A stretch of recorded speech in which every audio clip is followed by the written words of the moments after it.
Good evening, West Orange, and welcome to our continuing series of the West Orange Township Council Budget Workshops. We're coming to you live streaming from council chambers. You are welcome to join us in council chambers, but there will be no public comment in council chambers or from the Zoom audience. At this point, I'd like to turn you over to our council president. Thank you, Mr. Fagan. And at this point, I will turn it over to Madam Clerk. This is to inform the general public that this workshop is being held in compliance with Section 5 of the Open Public Meetings Act, Chapter 231, Public Law 1975. The notice for this workshop was emailed to the West Orange Chronicle and the Star Ledger on July 30th, 2025. Councilwoman Castellino? Councilwoman Rudin? Here. Councilwoman Scarpa? Present. Council President Krakowiak? Present. Thank you. So welcome, West Orange, to our 11th budget workshop for the 2025 municipal budget. This one is on August 4th. The draft budget from the mayor proposed to raise municipal property taxes by 6.2%. We've knocked that increase down substantially to around 2%, and we continue to look for additional efficiencies and savings. If you want to follow along, please go to the township website, westorange.org. Use the search box in the upper right hand of the page, type in budget, then click on the first result, and you'll see the top item is the budget version that is dated July 22nd. We'll be working from that tonight. And I believe Mr. Fagan will soon take you on a guided tour to show you directly. But before he does, I just want to clarify that tonight we are going to begin the workshop by starting a discussion of the Citizens Budget Advisory Board's preliminary report. It is on the finance page, on the budget page of the township website, and a few Facebook pages. And also you can see that all of the board's members have joined us on the dais to facilitate discussion. We are not taking public comment. If you want to comment or ask questions, please send an email to council@westorange.org. which, despite what you may think, also goes to the mayor and several people in her administration.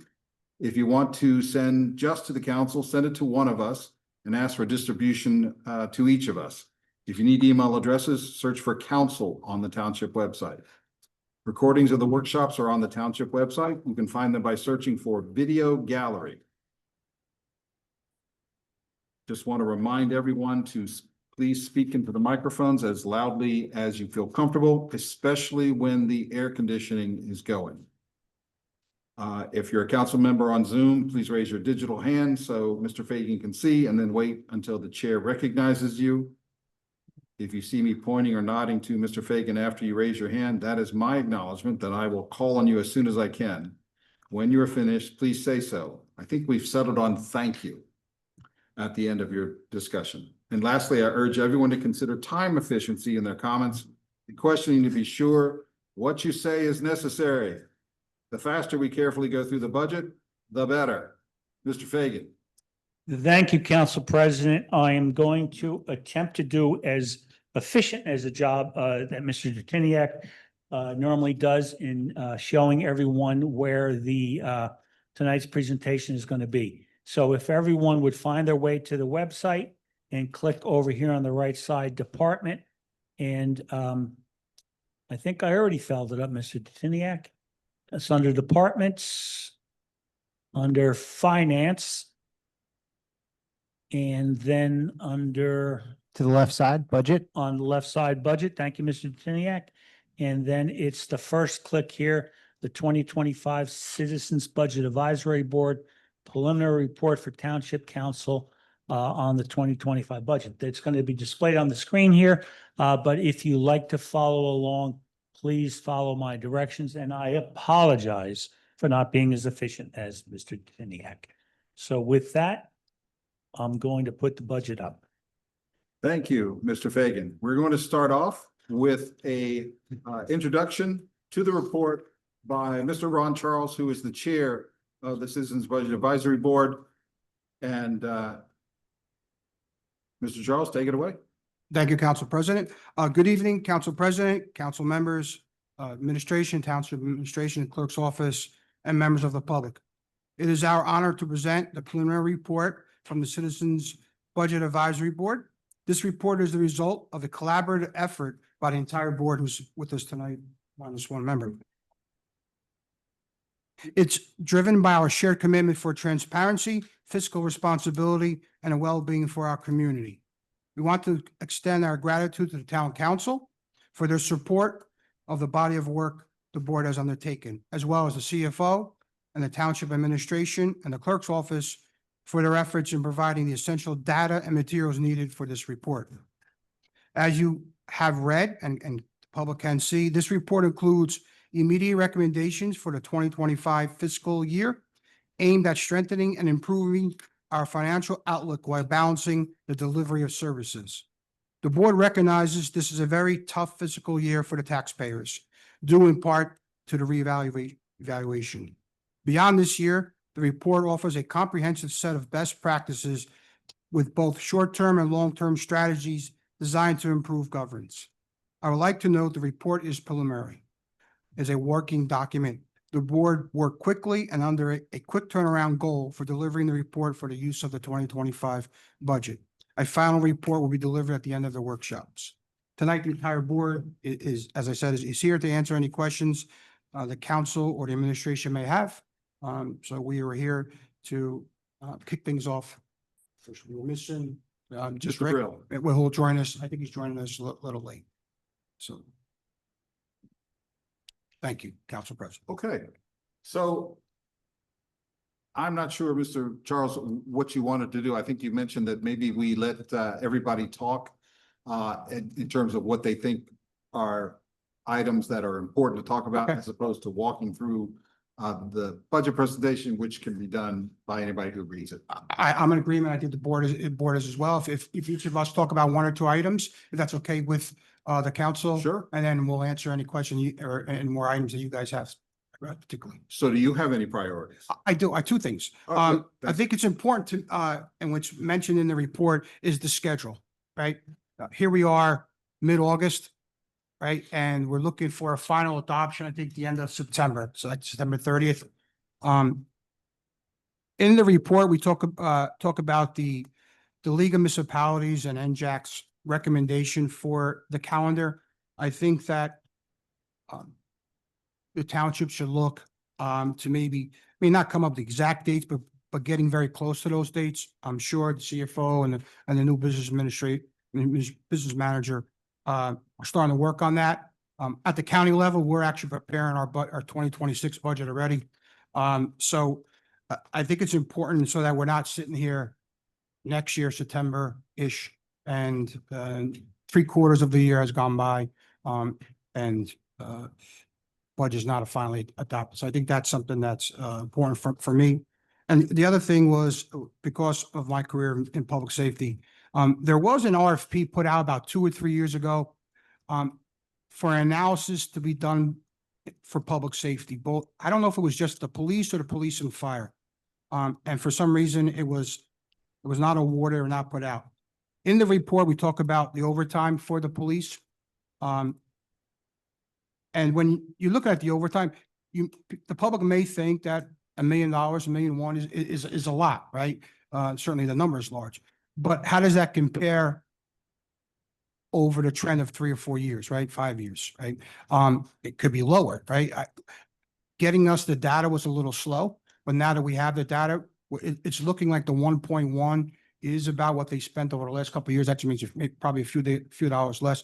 But I think the more accurate way of tracking that is not dollars, it's hours. It's overtime hours, right? Because why is that? Because obviously year to year, people's salary go up, so the average overtime rate is going to go up. So using dollars is not exactly the most accurate to determine if the overtime is being managed well or if it could be lowered. So I'm certainly recommending from a professional and from the board level that maybe we take a look at putting out the RFP again to do the staffing. And the staffing house may indicate that it's all within reason. It's all, and that's something that we would like to know. Also, it may determine that we may need 3 or 4 or 5 or 6 more officers, right? Now, then the town administration would have to weigh, well, is it better to hire those more police officers and more firemen if it's both? Or do we want to run the overtime, right? Certainly when when you look at hiring, you have the fringe costs, which for public safety is about 63% more, right? You have to consider that. You have health benefits that are going up crazy in the state of New Jersey. You have pension costs that are going up. So at some point, yes, the dollar amount of over $1 million may look staggering. But I think that a better way of looking at this or getting, and listen, and it might reveal that we need to hire 3 or 4 more police officers, right? It may need firemen. I think that that's something that should have been followed through when they put out the RFP. I don't know what happened, why it wasn't put out, or why it was put out. I don't know why it wasn't awarded. But I think that's something that we as a board are recommending, and certainly me professionally as well. So the 2 things that I have is the schedule. That's important to me. And I think taking a look at both public safety as far as cost savings dollar wise and sort of operations staffing analysis. Thank you, Mr. Charles. Thank you. I should have also said this at the beginning, that what I'd like to do is devote the first half hour to 45 minutes of our meeting tonight to the report, see how fast we can get through it. If we can't get through it completely, we will bring it back the next meeting.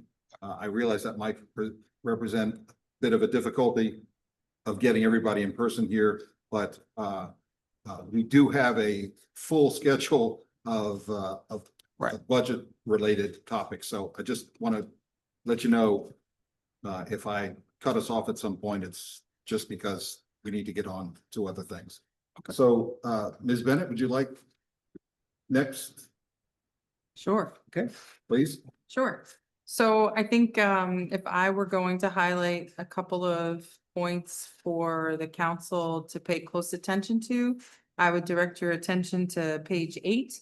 On page 8, you'll see in bold the immediate actionable opportunities for budget reduction. There's 3 bullets in that section. I would encourage you to become familiar with those, and if not exactly, at least, let me see if I can get there. I don't know, it's a lot of pressure. If not, I'll fix it right now. so it's those 3 bolded bullets in the center of the screen. If not exactly, I would encourage you to consider the spirit of these recommendations. And I think related, I would direct your attention, this is the lawyer in me, I would direct your attention to the final page and the footnote.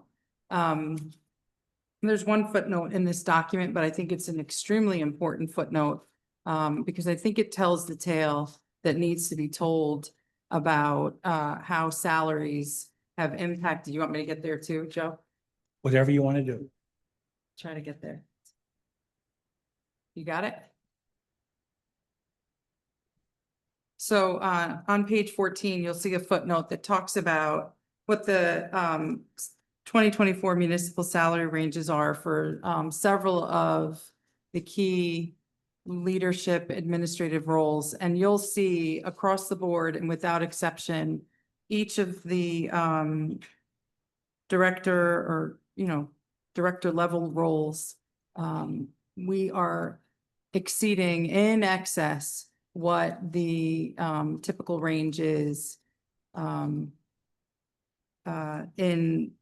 this state. And I think that if you look at that, and I guess piggybacking off of what Mr. Charles just raised, if you look at our police department, it's a good example of how it is leadership heavy, with 2 deputy chiefs and a chief who math is not my suit. But if you look at the salary ranges for police chiefs, according to the League of Municipalities, 166,000 to 188,000 is the range. Yet our police chief enjoys a salary in excess of 300,000 when you consider the 457B plan and all the other benefits. And when you think about the fact that that chief then has two deputy chiefs who are both paid in excess of what the average chief is paid in this state, you understand that there's a police department that has very highly compensated leadership and is dealing with an overtime issue. You'll remember on Friday, I raised the question with the fire chief around how he was so successful in reducing his overtime budget. And he said it was as a result of staffing. I would submit that in this township, it would be very difficult to remain within the budget permitted for the police department with the costs of the leadership. It would be very difficult to then increase the number of police officers as a result of the extra salaries that we afford our leadership there. And I think if you look at the budget as a whole, what you'll find is that in each of the departments, and it's not just the department head, but it's also their assistant is highly compensated, and we might suggest overcompensated, and then that is both to the detriment of their department and also to the taxpayer. So it's something I think that we need to consider as a community if we're going to continue to compensate at this rate, what that means then to the taxpayer and to the remainder of the services. I would just add one other point for the council. I think it's worth expressing that we are 7 people on this board who are very different. We approach matters differently. We prioritize differently. Some of us are more conservative. Some of us are more radical, progressive. It was a pleasure working with this entire board. I will tell you, I think we approached our task and really had no trouble boiling this down to one voice with concerns for how taxpayers are shouldering, the burden, particularly in a year that we've just gone through the revaluation and have, some significant tax implications with the schools. So I think I think we set a strong example for how your appointees worked together for the benefit of the taxpayers. So that's, I think, where I would leave that. Thank you, Ms. Bennett. And what I think we'll do, since we have you here in person, is go through the priorities of each member of the board such that we're not going to necessarily discuss sort of the next steps on some of these issues raised, but just to get them out there. And if we have time left over, we'll talk about them. If not, we'll come back to them perhaps at the next meeting. If that works for everybody. Mr. DeBovie. Thank you. Given my background in real estate, I tend to focus on real estate oriented matters. And as a board, we did focus and address a couple areas that are more real estate oriented, that are needing attention in terms of being able to generate revenue, reduce debt. One of those items is Rock Spring Golf Course. We have received some updated revenue information produced by Kemper, and that gives us the income that the township is receiving from Kemper in that operation. What we still need, and I've discussed this with the CFO, and we're going to sit down and get that information, but we need debt information. We need to understand what the current debt balance is, what the annual interest expense is on it, and also what the principal amortization is. So we understand that from a cash flow standpoint. I think as a group, we've discussed different ways of potentially increasing revenue. Lots of us have different ideas about how to go approach that. I think there's a consensus, though, that the hospitality side of that business is not being achieved. And we also believe that probably the rationale for that is the amount of time that has been given in terms of the length of the contract for the operator is not sufficient for them to justify putting capital improvements into the property. When the property was first purchased, I believe the township did put in a couple $1 million into capital improvements. We also need to track the capital improvements too, that have been put in from inception all the way to present.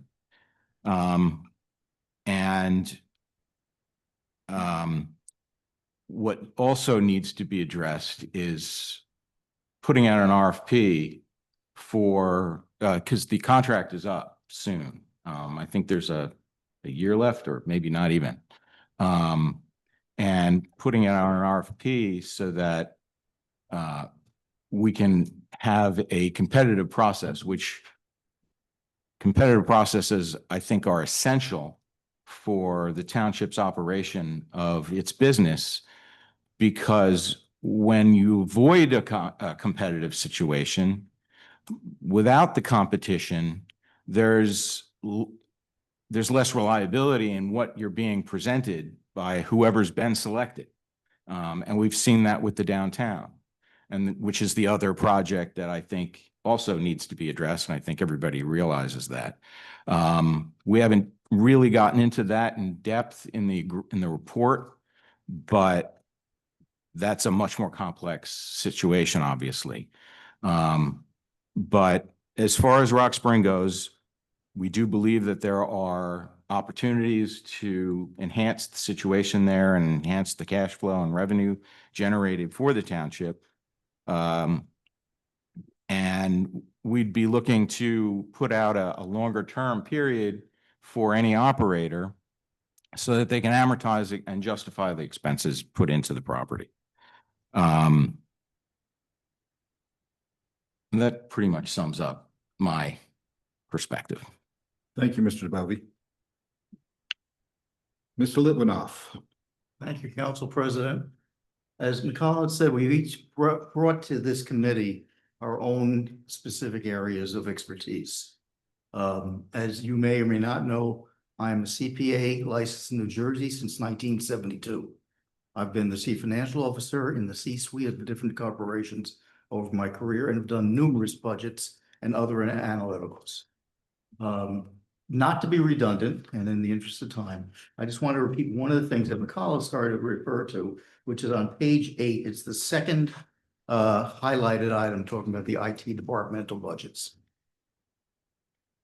That one, when we looked at it, the 2024 budget was 700. There's 5 departments that make this up, as the writing says. Of the $734,000 that was budgeted in 2024, only $480,000 was actually spent, basically 2/3 of the budget.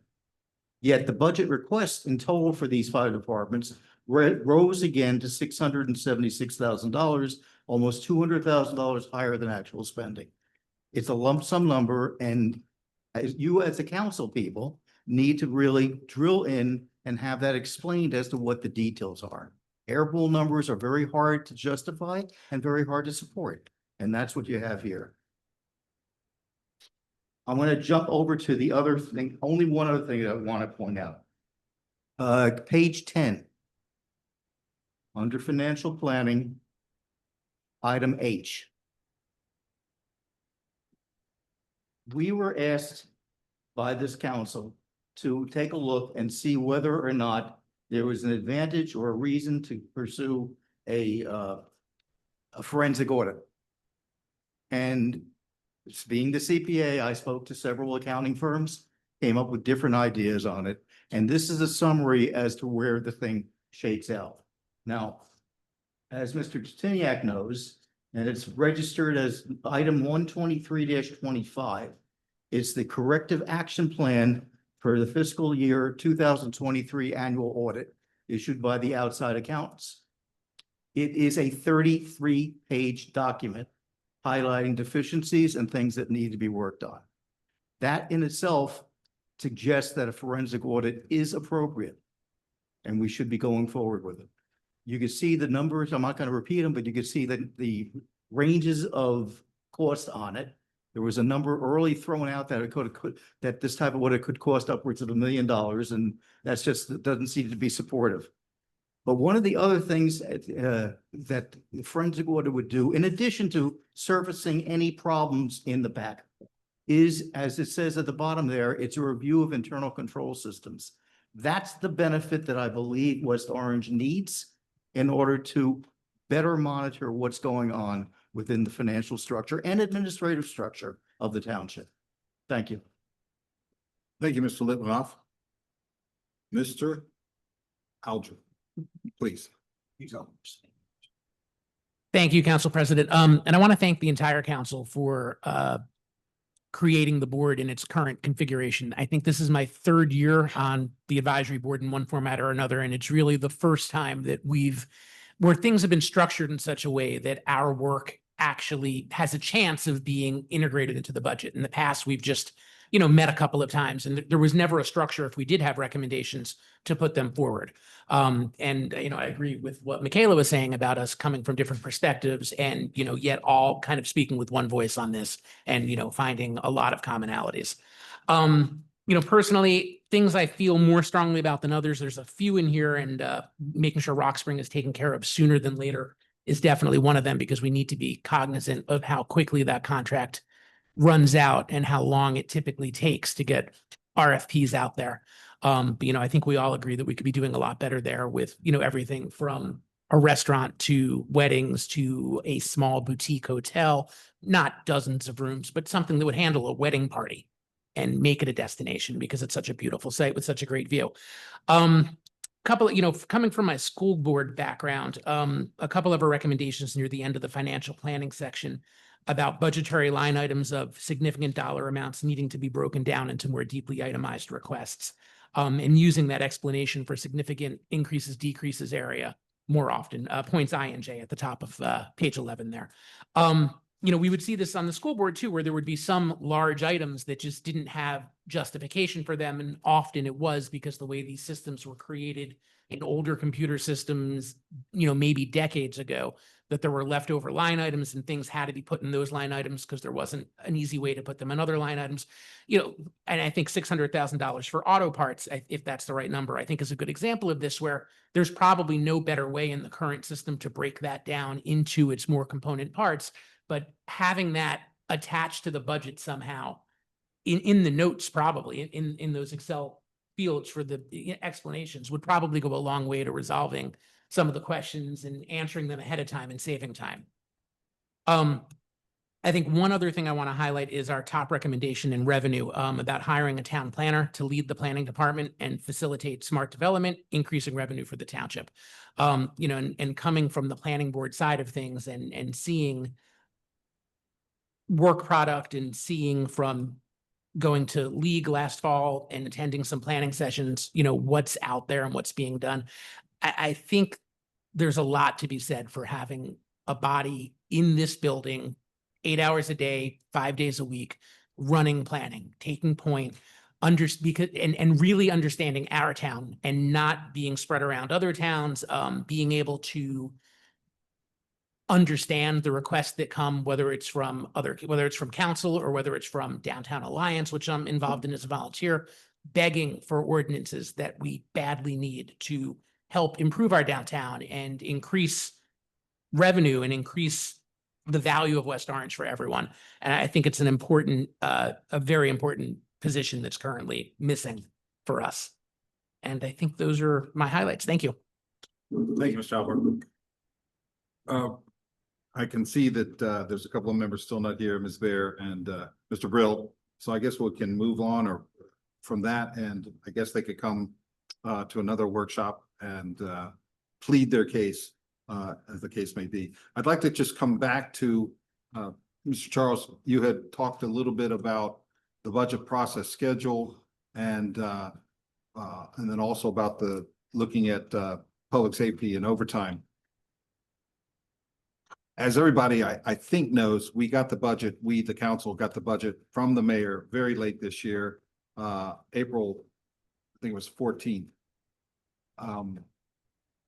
And that, of course, is a cascade of what follows, because now we're, at one point, the state actually was threatening the council members with individual fines if we didn't get the budget introduced. But I just wondered if you might want to just highlight a couple of things. You mentioned that in your position now, you're already working on next year's budget. And so perhaps for some insight, 2 or 3 points of insight, why that's important. And then we can talk a little bit about the overtime. Okay, Issue. sure. So on the county level, and it's actually mentioned in the report through the timeline, it talks about September, October to start the budget for the following year. And that's exactly what we're recommending. That's what we're doing on the county level. This way the department heads have the budget. They can see what the following year's goals are, but as far as a department or a division, or as a unit, depending on how big they are. And it sets like the goal setting for the year, right? And then come October, November, that should be submitted to the CFO, and then that process of reviewing. I just think that handing it over March or April puts everyone in a hole, and we're not digging out of that hole. The other part too is that the workshops, I mean, this is workshop like 12, and we have another one come up this week.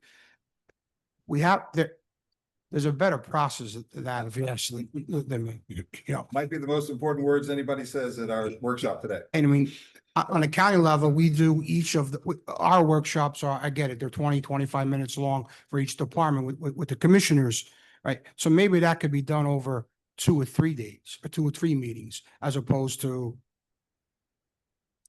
12 tonight. We're probably looking at like 15 when we're all done, right? And that's bad for the administration. That's bad for the town council. It's bad for the public, like the dragging that out. And I think that's coming out of the hole of whether we don't start until back in March or April. If we're starting to look at things in October-ish, September-ish, then with the ball's rolling, and I do think that the CFO and the business manager, I've expressed that to them, and I think that they are looking to correct some of that. The other part of that too is I think the upgrade, for lack of a better word, in software, that's going to help greatly. Like some of the things that we saw as far as line items, the Mulligan Stew quote, I think that was something that we want to try and avoid if possible. And I think the CFO has a pretty good handle on, once the software comes in, upgrading to that. And that's going to help the business manager run on a more effective operation for the town as well. The recall of the data is going to probably be at a press of a button. The need for managing the department heads to manage, on data-driven research, I think that's going to help as well. And I think as a budget process and all, I hope to be in a better spot next year, timing wise. That's what I. Sounds good. On the other issue of public safety and Right. the overtime, Mhm. I agree with you that I think the focus should not be on the dollar amount. It's a contractual issue. If we have to pay overtime, we have to pay overtime. And it's not anything that any of us can do to actually cut a number in the budget, because it's all going to depend on what is the outcome. And I think what we need to do, as you were pointing out, is focus on the hours, and we need to focus on the income, and income in terms of the process that creates the financial obligation, and see if there's a way to make that more efficient. You had mentioned something in the report. When I say you, I mean the board, about using the Pittman process. And you don't have to go into it in detail here, but is there two or three elements of the Pittman process that you think are particularly important and insightful as we consider where to go next? So the Pittman is more for, the fire department uses sort of like a Pittman schedule. That's just an alternative schedule that may come out of an analysis that I'm certainly recommending. There may be a 4-on-4 schedule. There may be a 5-and-3 schedule. There may be a 21-day cycle. There's all different alternative forms to scheduling. And I think that, I don't know if the chief or the assistant chief have taken a look at that. I know that was a part of, I think, the RFP that was presented like 2 or 3 years ago. I think that's something that that may need to look at it again. And I mentioned before about tracking a more accurate number on the overtime is the hours, right? Because each year they're going up 3%, 4%, 5% a rate. So when you look at the million one for the overtime, when you're looking at like, oh, that's a big number, right? That's a real, but how do you know that, right? It may be that's a good number, right? It may that they reduced it by 20% or 15%. And at the time, we didn't have the figures in front of us. And so that's what the report talked about. But once we got the numbers, we looked at the numbers over 3 years, and I think it was like 1.3 one year, 1.2, and this year they're close to the 700,000, I think, already spent, right? So that 1.1 of overtime is not a far off number. But there's ways of looking at that. Is that an increase in 20% in hours? Is it a decrease in hours? Are they managing it the best way possible? Certainly being a public safety professional for 40 years, I'm not publicly or any privately calling for a reduction in police or fire or any of that. I just think that has to be a little bit more better managed, right? And from a fiscal standpoint and maybe a capital and that type of way. Okay. And Mr. Smeraldo, not to put you on the hot seat, but you ran the fire department for quite a number of years. So you were dealing with this quite a bit. Is there anything that you might suggest that we, meaning the council, and I guess the administration too, look at going forward on both fire and police? So Mr. Charles is correct. We did put out an RFP a couple years ago. I wasn't involved with it. I know that we put it out. We received them. I can't give you an answer as to why it wasn't awarded. But I know that looking at the different schedules through the years, one of the things that we have that I mentioned before is there are some contractual obligations, and there's comp time which is a federal Fair Labor Standard Act, federally enacted law that, we have to pay, as you indicated. I know that the chief was looking in the fire department, said the fire chief was looking at the reduction with the additional staff members last year, which has significantly cut the overtime this year, which is, I think, reflected in the current budget. And today I actually received from one of the deputy police chiefs, I forwarded it later this afternoon to you. I don't know if you had a chance to review it. One of the things I looked at was the bottom line was the hours, and the hours have been reduced from 23 to 24, and we're still working on the 25 to figure out what that's going to be. So I agree with Mr. Charles. Hours is hours. It's not so much what you can what you're going to be spending. It's what are the services that we need for those hours. There may be things such as additional patrols needed. It may be things that there's hurricanes and snow events and weather related events that we just can't predict. So there's certain things, there's certain functions that are out of the control of the chief, but there are certain aspects that can. I will tell you from my perspective, when I was running the fire department, one of the things that I was able to bring down, which I was glad to bring down because that was my orders, was to reduce sick time. We reduced sick time by a ton. And what we did was we put in policies and procedures to prevent excessive absenteeism due to sick. Because that does drive overtime. That drives overtime, right? Because of Understand. because of minimal staffing and things of that nature, which was fine. But then people took comp time and they started using comp time in lieu of sick time. So, so there are drivers that, there's cause and effect. So we did reduce the sick time, and incidents. And the biggest thing was incidents. It wasn't so much the hours. Because if a person calls out sick for 4 hours or 24 hours, it's still one incident. It was reduction of incidents and the the amount of time that they were using the sick time for. So that was one of the big drivers. Yeah. So the other thing that it's driving in public safety too is the FMLA, right? So on a county level, we've hired a firm who tracks the FMLA. In my department, I have 962 employees. I have 142 who are out on FMLA. Right? That's a significant number, right? If you couple that with the average of 68 sick calls a day, it's hard to staff the correctional facility at those numbers. So we had to bring in people on a county level that are the FMLA is it being abused, right? Are the doctor notes accurate? Certainly, if someone needs FMLA, I'm not saying or suggesting, but some of that goes to management, right? Of that, and then the comp time, the federal law is 480. My guys, I'm sure the police and fire, they're using that. If they're earning it in 1 week, they're probably taking it in a week or two later, right? It's a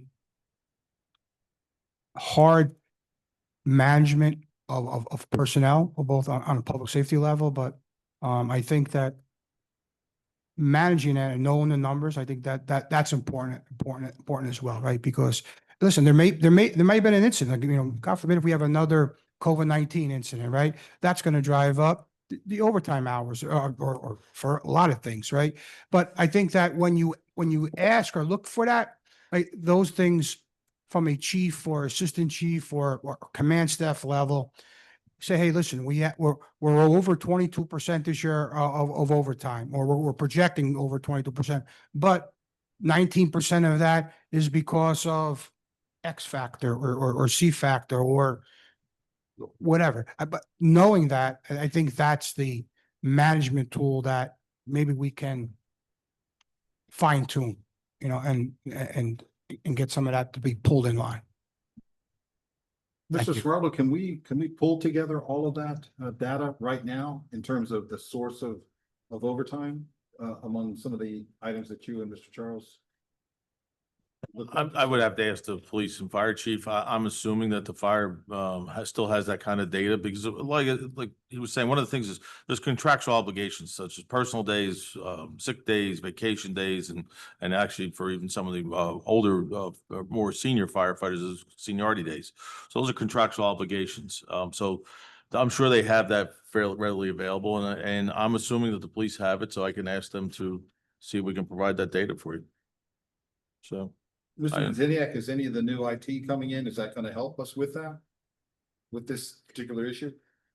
So the new admin system, which is going to replace our current purchasing and financial software package, isn't going to have the detail level necessary to say, what was really generating the overtime. Was it call outs? Was it minimum staffing? Was it an emergency? That would be more the prime point system that we're putting into place. So right now the fire department uses Planet, right? No, it's No, police uses Planet. What does fire use? I believe they're using an internal, we created one years ago ourselves. They may be using another platform, but they had internal processes they did. So, so we're going to have an integration between their system and Prime Point, at least in the first phase of bringing Prime Point on. But hopefully we can explore that data.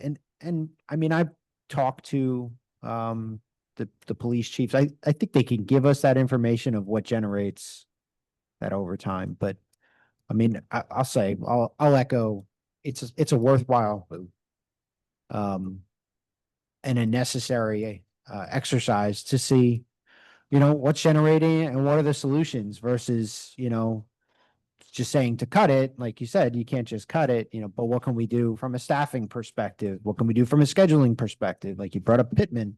I think that's all necessary information that's not going to just help, this budget or next year's budget. It's, it's going to have long-term implications. So, I support that initiative from from CBAB. We do too. Yeah.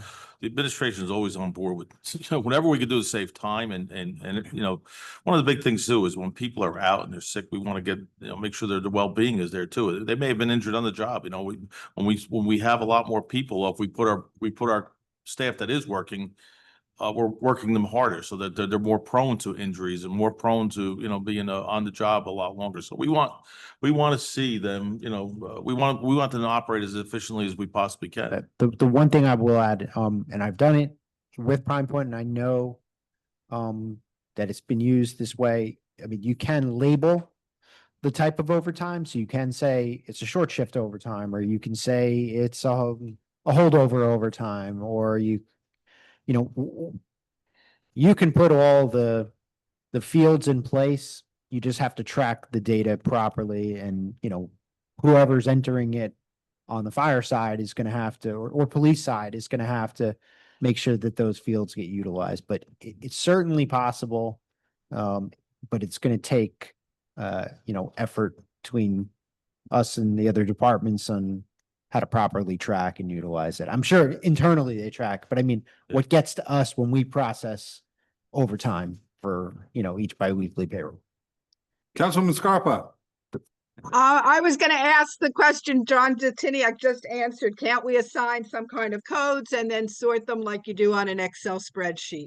So thank you very much. I hope we can do that as soon as possible. Yeah, I mean, what we want is a little like human input as possible. We want it to be automated and tracked properly so that, we're eliminating as much as we can the sort of human inputting mistakes. And so it's certainly something that we'll make a priority with Prime Point. That's good. We've got Great, about maybe thank you. 6 or 7 minutes. Councilwoman.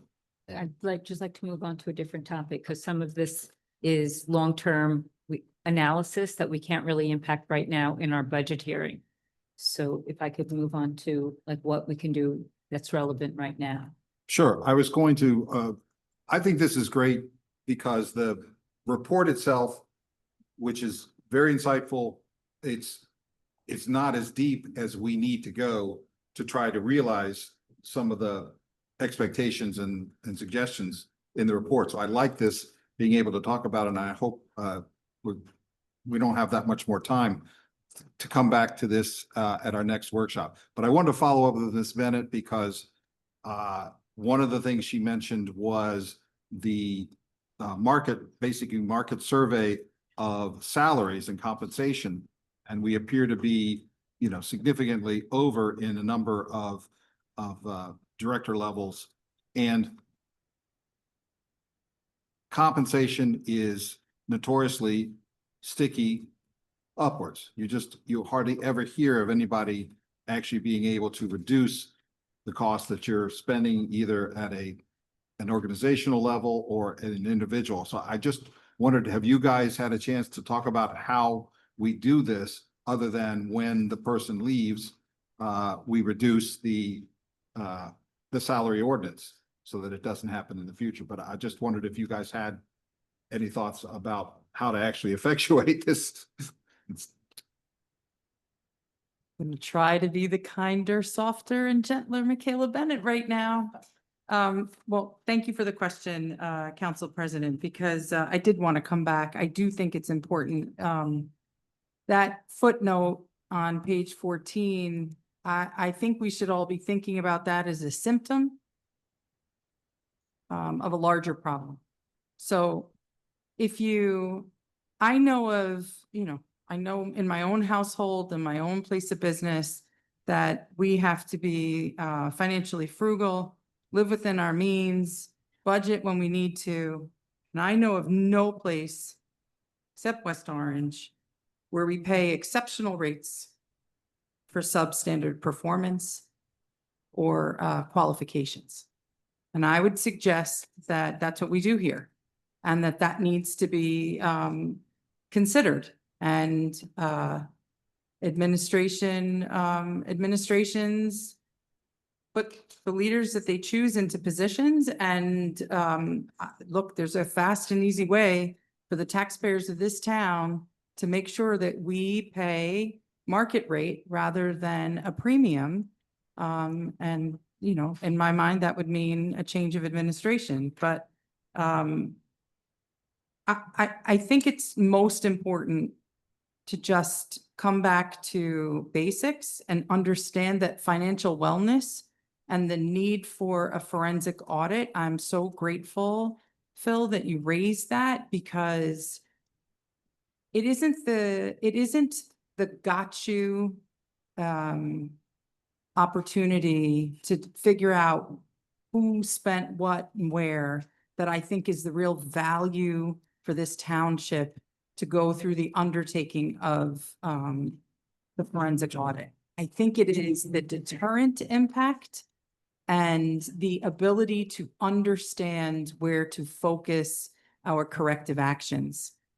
Everyone who takes a position in this township should understand that the taxpayers care how our money is spent, and that we are not the cash cow for a bunch of close individuals to enrich each other. So it's probably not the answer you were looking for, Council President, but I'm grateful that you gave the opportunity, because in each of these instances, as Mr. Charles points out, it is how something is managed or mismanaged that leads us to the place that we are at right now. And so the cure is to manage correctly. There is an available cure, and it is to live within a budget, to be conservative where you can be, and to spend in ways that enrich the lives of the people here in this town. So, I mean, I think I'll leave it at that. Thank you. Councilwoman Scarpa. Yeah, I had a couple things if we're kind of moving around more broadly. I wanted to ask the Citizens Budget Advisory Board if they welcome the idea of a working group to look at managing our jitney maybe more efficiently. I know that that's been something that we've wanted to look at for a while, and we really need to work on the revenue side of our budget. And I think we have talked about perhaps, you know, maybe small contribution to offset some of the costs. I really think that they're growing, and that's something we need to look at. Also, in terms of revenue generators, some of our engineering services, our ordinances, and some things related to planning, we could be charging, you know, better fees, kind of like Verona does on stormwater, for some of these reviews and services that are costing us a lot of money, particularly as we embark on a lot more commercial real estate development. The developers really need to be footing the bill for some of these services. So I just kind of want to hear what they think about those two things. Anyone? Just raise your hand. I mean, I have something to say about the jitney and the ridership very, very briefly, Council Please, President. please, just to, I don't mean to be mean, but please raise your hand so that everybody doesn't talk at once. Sorry. It's much easier to follow. Thank you. Just a very brief response to Councilperson Scarpa. I think it's a great idea to have a citizens group, a board looking at specific issues like the jitney. And I would suggest that the jitney is a perfect example of where the idea of having ridership afford the cost of the jitney might be balanced also with not providing these free rides that are costing in excess and overtime. If the jitney ridership is how the schedule is planned, but there are rides, let's say for seniors to events, that end up costing overtime, I think we really need to look at that piece as well. So, but I do agree with you that there are many, Rock Spring is another good example. The jitney ridership, to have an advisory board that extends into areas that you would like explored, I think it's a good idea. Okay, great. Thank you. So we have reached 7 o'clock, and that's given us about 45 minutes to to talk about this. I regret that we really need to move on to going back through the actual budget, but if anyone is available to come to the next meeting, workshop, or even if you want to do it online, if that's technically possible, we would love to continue the discussion, because I think there's a lot of thought that you guys had that did not make it into the report. So we'd like to sort of pick your brain on various areas if we can the next time. Excuse me.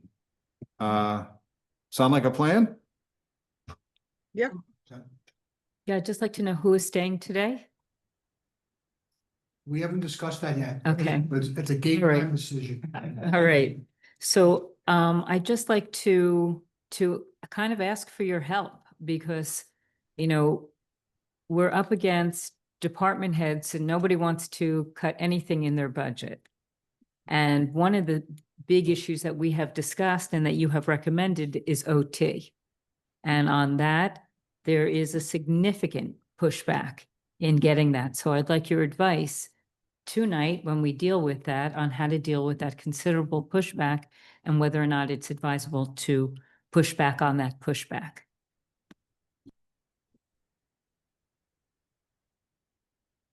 Mr. Charles. So we haven't decided who's going to stay tonight, but we'll discuss that, like I said, break time.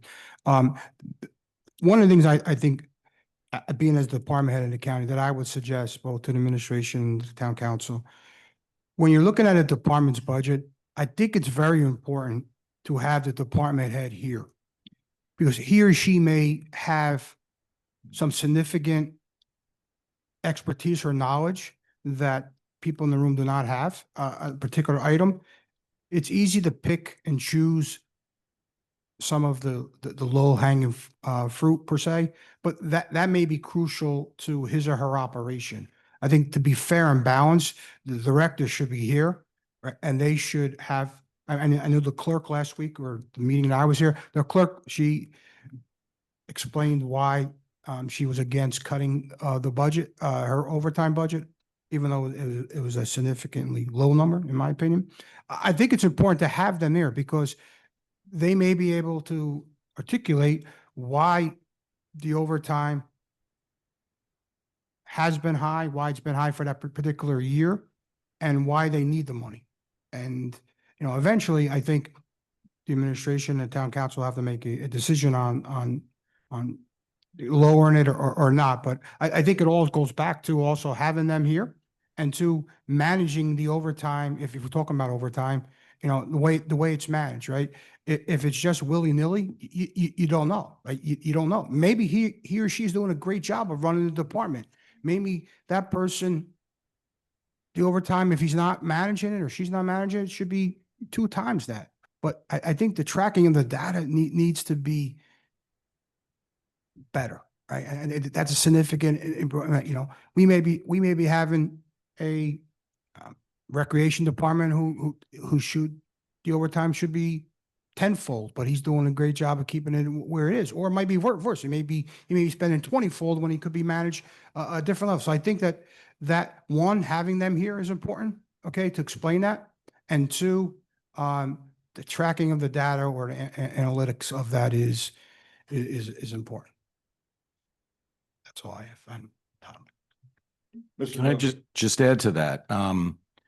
You know, the process of having department heads come and meet with us and you, the council, is to educate us with what their business is about, what's involved.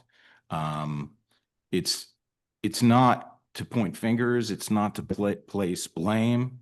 If there is blame or pointing of fingers, then there's typically reasons for that. But that's not the purpose of the process. And the process is to better understand what those individual businesses are doing and what they need. And so that whatever decisions are made to create efficiencies in those groups are done as a cooperative process rather than an adversarial one where people are just butting heads. That's not the intent. And if anybody listening to these workshops will see, most of the time, any discussion starts with questions of the department heads to better understand, so that whatever recommendations we may come up with are suited for the specific situation. So I just figured I'd throw that out there. Okay, thank you. And again, I thank you for the report. It's really amazing if you look at this, how quickly you guys put this together, and it's just I can't say thank you enough. This is the first year the Citizens Budget Advisory Board, which had a much different, a much more in-depth charge in the ordinance. And I think it's a really good sign of where we're going. I just wish we had more time now, but maybe now is a good time to perhaps take a break, because we want to move people around, and you guys need to decide who you want to be part of our process up here at the dais. And maybe we'll take 10-minute break. Does that sound good? Council President, before we take a break, I'd just like to point out that in terms of future meetings where you want to bring the CBAB into meetings remotely, we can bring them in, the individuals in, that is, just in the same manner that we bring in Councilwoman Scarpa, who, by the way, just raised her hand. Oh, So I just want to make that point. Councilwoman Scarpa. Yeah, before we take the break, I just wanted to ask Mr. Deteniak to have the numbers for us of exactly where we are with the budget, when we come back. Yes, we'll have where we are with all of the voted on cuts and what that means for the average home. Excellent. Thank you so much. Thank you, everyone. We'll be back in 10 minutes. We'll be back at 7:21. So the members of the Zoom audience, I will be putting us on mute.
Welcome back, West Orange, to those in the Zoom audience, and thank you for your patience.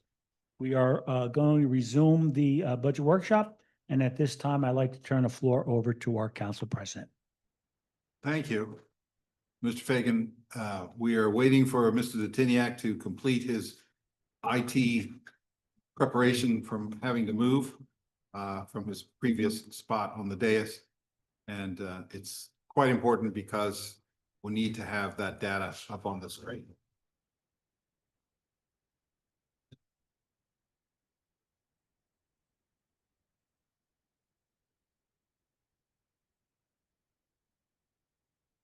Council President, if I could, for the public watching at home, we were just reviewing the 2025 Citizens Budget Advisory Board preliminary report to Township Council. Again, that's on the website.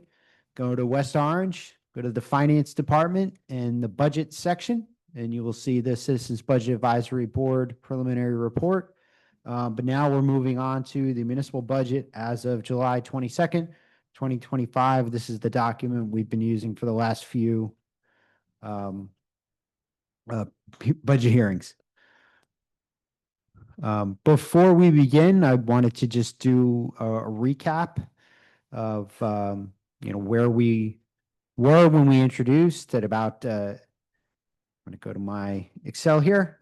We introduced at $99.04 on the average home. That's the municipal increase and the library increase. Again, we don't have control over the library increase. That's set by the third of a mil calculation.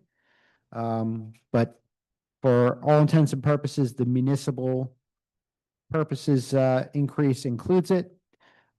So we've had an additional, at least, in terms of the council vote, we haven't put this to a true amendment yet, but we've come up with an additional about $149,000 in appropriation cuts, and that reduces that that increase on the average home by about $9.17. So the last few budget hearings where we've gone back and we've made additional changes have gotten an additional $9.17 off of the municipal increase.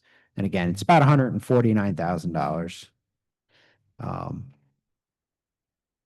So every 100K reduces the increase on the average home by about $6. So general rule of thumb. So just for perhaps accountants who don't live in the town, what would be the percentage decrease that we have obtained so far? Just overall, not by the average house, but it seems to me we've reduced it by at least 400 basis points. Yeah, definitely. That's a true statement. So the proposed, the initial budget document from April proposed an increase of 6.02%. And what we introduced at was basically a flat 2%, so 402 basis points.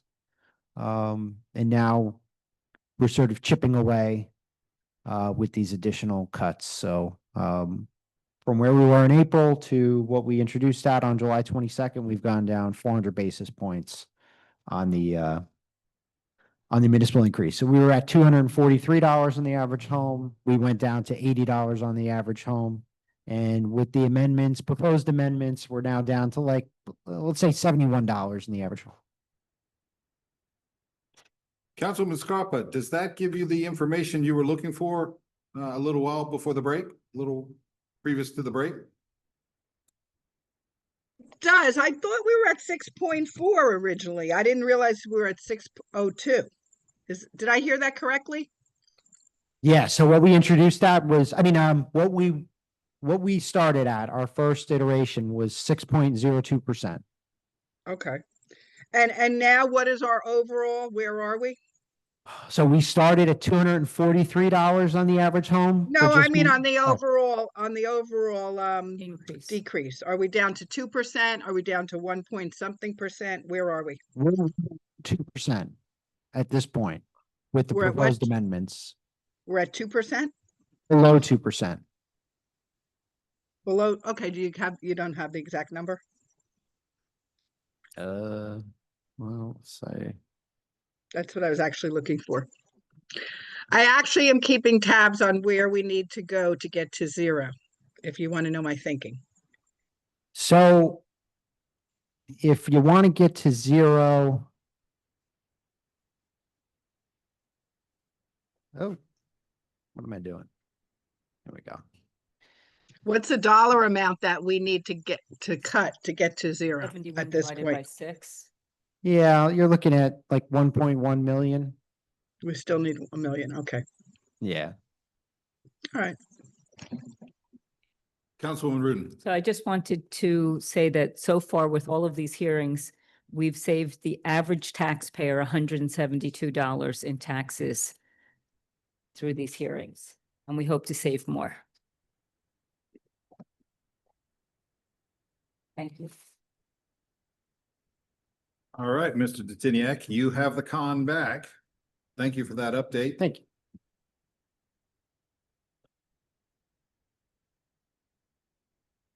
So I believe we left off on, We left off on page 893 with the health budget. We were going through that. I'm sorry, what so, page? so, Right. so page 93, we had an amendment vote, correct? But if you want to revisit it. So I have on page 93 and 94 to remove 18,000. And we voted 2-1 Correct. to remove it. Mhm. So are we revisiting or? Council President, that's okay. I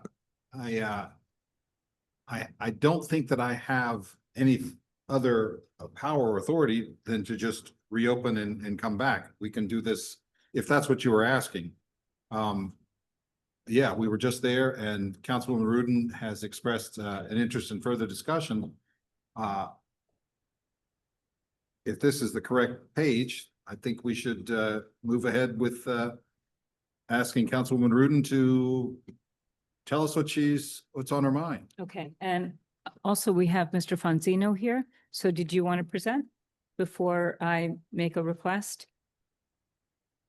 I don't really have anything further. I sent you some information through Mr. Smeraldo Yes. with some statistics that you guys requested. So unless you have any questions, I don't have anything else to present. I mean, I do want to say, and I think CBAB actually, I really like the point that they put in about justifying the significant items. That's totally understandable. We should be doing that. So I will bring the two big items that I know we need to budget for, and I think Director Fonzino will back me up on this.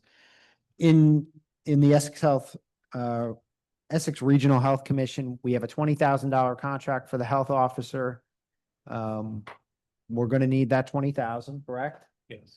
And then we have a $7,825 contract for the air pollution. We're gonna need that. We've already paid 2/4 of that. And then for the Garden State Laboratories, that's, it's $5,000 a year, right? We're paying 5,000. $1,250 a quarter, Yes. right? Okay, So- so before we go any further, I just want to make sure I understand what's going on. I appreciate Mr. Fonzino coming back.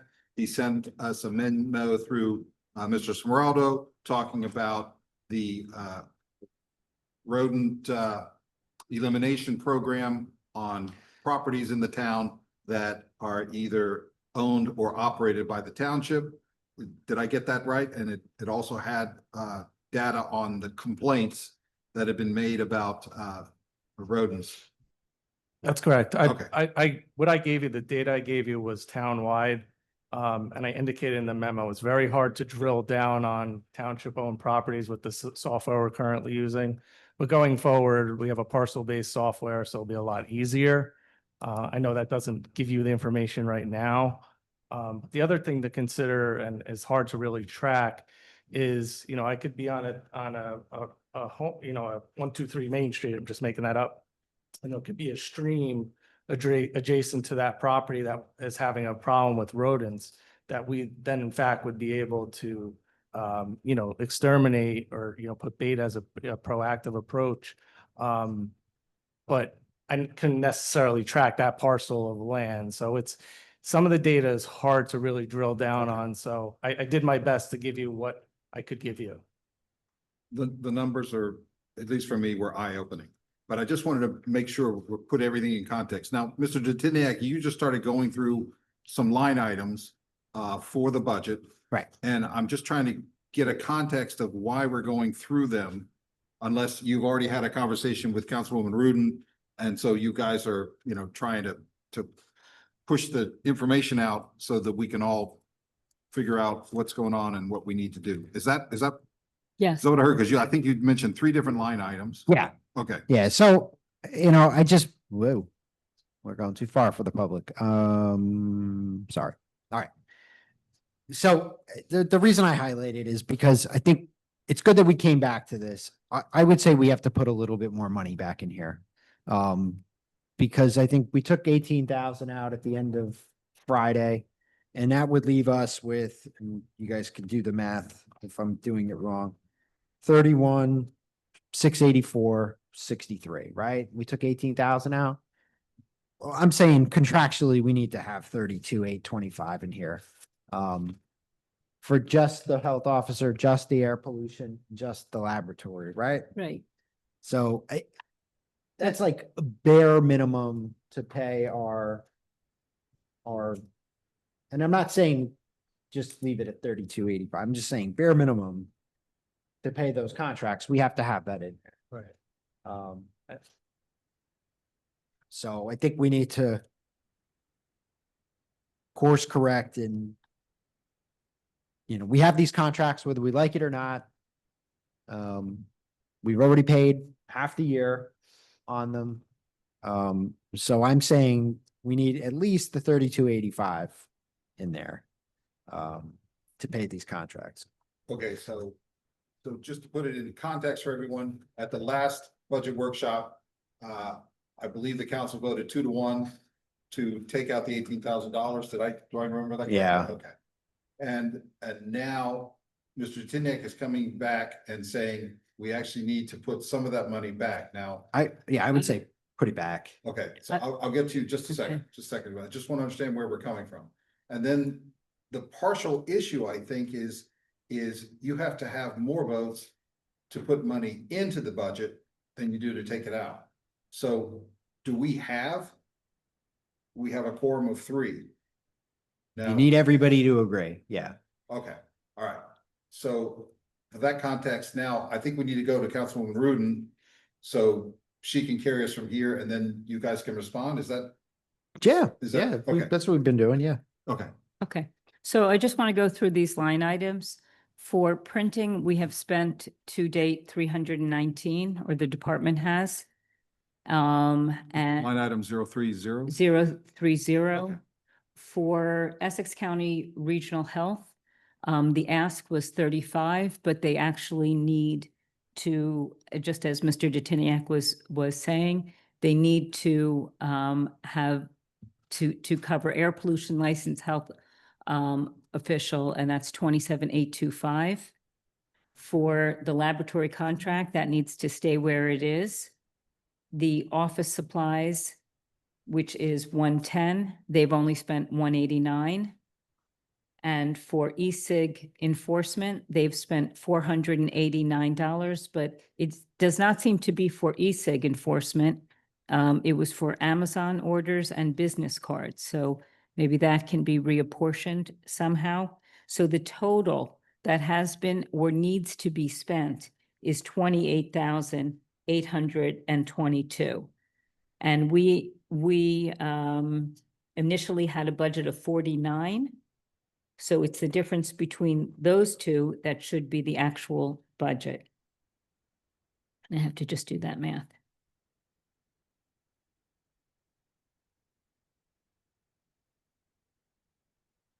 So last time we had cut it 19,000, is that right? We cut 18,000. 18,000. So taking the Budget Advisory Council's advice that if money has not been spent and it's at zero, to keep it at zero. If the money's been spent, we're going to keep it, and to remove $20,862. But I think just because that's a weird number and it could go up to 21, just remove $20,000 from this budget. And that will cover the absolute necessity of what is being requested and what needs to be covered. Okay, I'm sorry. I don't understand this. We cut 18. Now you're talking about cutting another 20,000? No, it should be 'Cause that- 20 altogether. Because Okay, we that's went not through all of the items for 112, 113, 114, 115, 116, 117, 118, 119. They're all zeros. Nothing has been spent.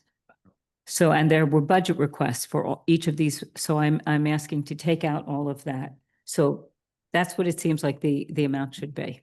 I don't know how I'm gonna operate. I really don't. Office supplies, I mean, the year's not over yet. I went back, and if I could, Council President. Certainly. I went back at your request, and I should have mentioned this earlier. And I looked at, because I did mention during both the previous two budget hearings, that I offsetted a lot of operating expenses with grants between 2021 and 2024. I went back and looked at those savings to the township. And I'm gonna and I could send you this so you can see it, but so in one grant, I saved the town in operating that, and then that includes office materials, supplies, equipment, and monthly cell phone and MiFi service. $23,683.58. That's in one Department of Health grant. In another grant, and this includes office materials and supplies, medical materials and supplies, medical waste disposal, and other equipment that we had to acquire. $43,092.81. And total $66,776.39.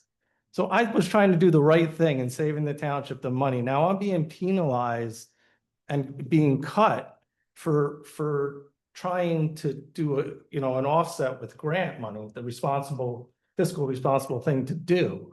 Now those grants are gone. I can't use, that money, those monies have come and went. Now, how am I supposed to run the department with a stripped down budget? I mean, any money we don't spend will come back. I mean, how am I going to get that money back if I run out? Can you I'm explain concerned. can you explain to me why you are paying for MiFi and cell phone when we have another budget that is covering for MiFi and cell phone? It offsets that budget. You've been sending money to the township for MiFi? From the grants. I have not heard that at all, Mr. Detiniak, because our bill is over $10,000 a month. I've never seen an offset charge received from the health department. I guess in the past it was charged to a grant. I don't know what's happening now, but just backing up, just doing the simple math. For the three items that I noted that are just contractual, forgetting about anything else that the department does or needs to buy, we need $32,825. And with the original cut of 18,000, we're in a $1,140 deficit just for those three items. And if you cut it more, it's more of a deficit. So I don't know. I just plead for the council to just do the right thing and put this budget back to where it's manageable for the department to do their work. Again, it's $20K for a health officer, 7825 for the air pollution, and 5,000 to Garden State Laboratories. That's just three items. The three biggest. Well, I don't know how to deal with, the recommendation that if zero has been spent to date, that's not to say that you won't get money. We're going to be starting again with the budget in September. And in September, if you tell us that you need more money, we will budget for it. But we're looking at right now where we are and what is actually needed. Again, as the other department heads have said, I'm operating off a temporary budget. So I'm pulling money out of other accounts because I don't have money in the accounts to spend right now. Well, what else do you need besides what has already been spent? I'm just looking at the items. If the line item has zero, and we're looking at signs and posts or decals, and it's zero, and it was zero last year too, why would we continue? Are you saying you need a little bit of money to buy for something that you don't know what it is right now? Because in the line items that we were given for the past 2 years, there has been no spending. Right, and I attribute some of that to offset with grants. Some of these items like signs, maybe I didn't have to order signs last year. Or the year before, Huh? or the year before. It's possible. I'm not looking at the year before. I don't have it in front of me. Okay, so we made a reduction of, I mean, you cut out the noise meter, right? That's out, right? The 1,500 is going away for the computer software.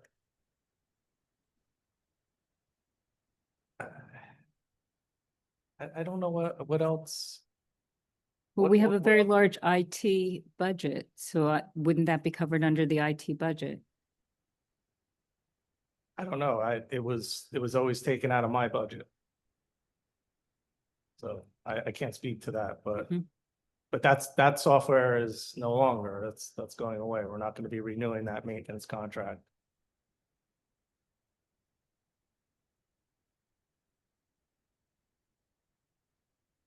Yeah, I'm done Okay. right now. Councilwoman Scarpa. Yeah, since we've got Mr. Fonzino here and we're doing his budget, I had brought up this idea of this supervisor for the nurses, and he was going to tell us where that's hidden in the budget. I mean, that's an expense that I think, maybe we don't need to incur. Teachers and nurses are professionals. I don't think they need all these levels of management. We have something coming up for a position for 33K at our next meeting for a support person. Supposedly there is a grant. There's some money from a grant, but some of it we're probably funding. I'd like him to tell us more about that. Yeah, Councilwoman, that doesn't appear in this page. We'll get to it when we get to the health center. Could you tell me a little bit about it now? So, maybe we can figure out if there's some extra money somewhere. You want me to go out of order? Yeah, Okay. if you can do it easily, I know you have offered to talk about it when it comes up Yeah, that's in fine. our process, but the councilwoman heard that and then asked if you can Sure, speak about it now. If not, we'll hold off on it, but, sure. Okay. I don't mind. okay, please. So I don't know, John, if you want to go to the public. And Mr. Fonzino, just please, with the air conditioning's going, if you could try to speak into Gotcha. the microphone, you can probably reduce the level a little bit so you don't have to be craning your neck. So, Councilwoman Scarpa, initially, in May, when I came before the council, we had asked for $30,000 in line 100 on the page that's on the screen for professional services in order to fund our, public health nurse supervisor, which is a statutory requirement for the public health practice standards of New Jersey. Just to clarify, statutory means it's required under the law. Just want to Correct. make sure everybody understands that. Okay, please Yep. go ahead. So we had previously funded this with grant monies, and then the federal government rescinded the grants, which we have since got back. So that ask is going to be less for this year. What is the total amount of grant money that we've gotten for that position? 24,951. Okay, so can we keep that position to 24,951 rather than 33K? Just the amount of the grant, so we don't have to supplement it? That's the amount that's going to fund that position. That's been approved to fund that position. That's the grant money we're getting, but I saw 33K on our, I don't know. and the resolution that's coming up, Which resolution is that? for our next council meeting. So you're telling me that that person is going to get only the money that's funded by the grant, the 24,951? Is Well, that, I'm is that asking for on? I'm asking for the difference from the council. Well, we don't want, I don't think we should have the difference. I think we should just have that person, whatever they're getting from the grant, fund that, and then, we don't need to, especially for 1 quarter, we don't need to fund the whole 33K, do we? Well, the grant only carries us through the end of March, so I'm asking, for the remainder of the year. End of March next year. End of March next year, correct? Right, so that Yeah. will be in the next budget process. Not Right, for so I think there's some 2024, savings because there. that'll be in 2025, that'll be in 2026. Yeah, that's Okay, about so. 9,000. Okay, let's hold on. Councilwoman Scarpa still has the floor. Sorry. Yeah, no, go ahead, Councilwoman Rudin. So, I'm sorry, Councilwoman Scarpa, did you give up your floor? Yes. Okay.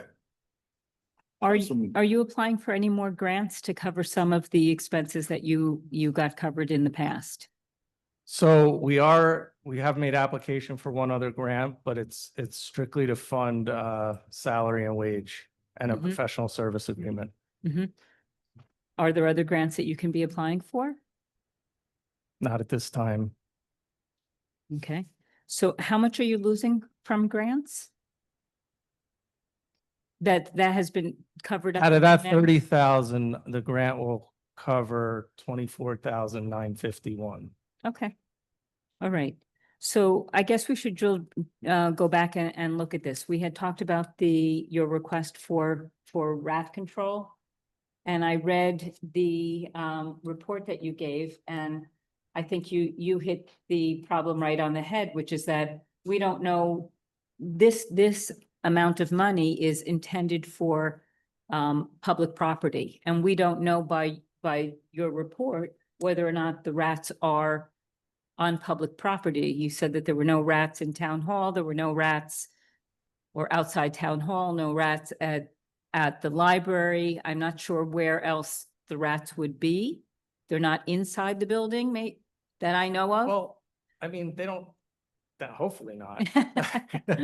But they have been outside for sure. But what I'm trying to say is, like, we had a problem in the parking lot behind Supreme. So the parking lot is ours. The problem was on an adjacent property. That's a situation where we could bait the parking lot to control it. Like I was saying, was trying to say earlier, was that you have to tackle this, from multiple angles. So you put the property owner on notice to exterminate, we exterminate our side of the property, you clean up the garbage, you control, those types of things. And that's what eradicates a problem, a rodent problem. It's not it's not just us putting bait out. You have to get rid of the garbage, because they're going to go for the garbage before they go for the bait. So it's a multi-step process. Okay, so I appreciate that you put the data together. To me, it does not show that it is necessary to spend $11,000 with 69 rodent complaints 13 this year, and 13 of them being mice.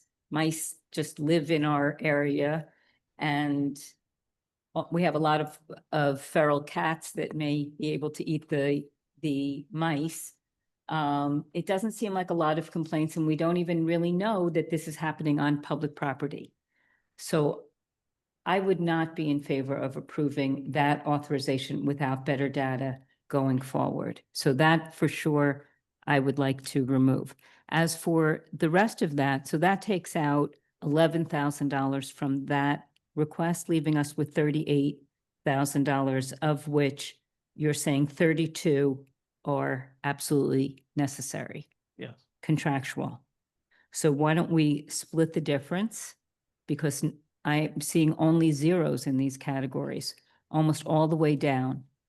So that you have some money, but maybe just a little bit more than what we gave you last time, but still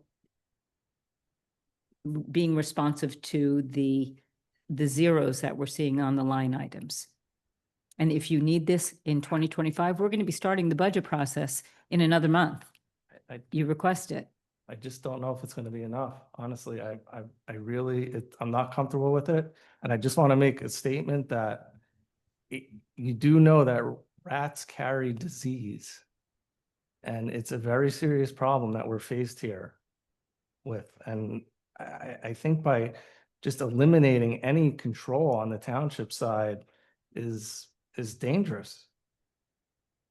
I think we have a responsibility if we have a problem in our parks or we have a problem. I understand, but it hasn't been proven to us that this is happening in public areas.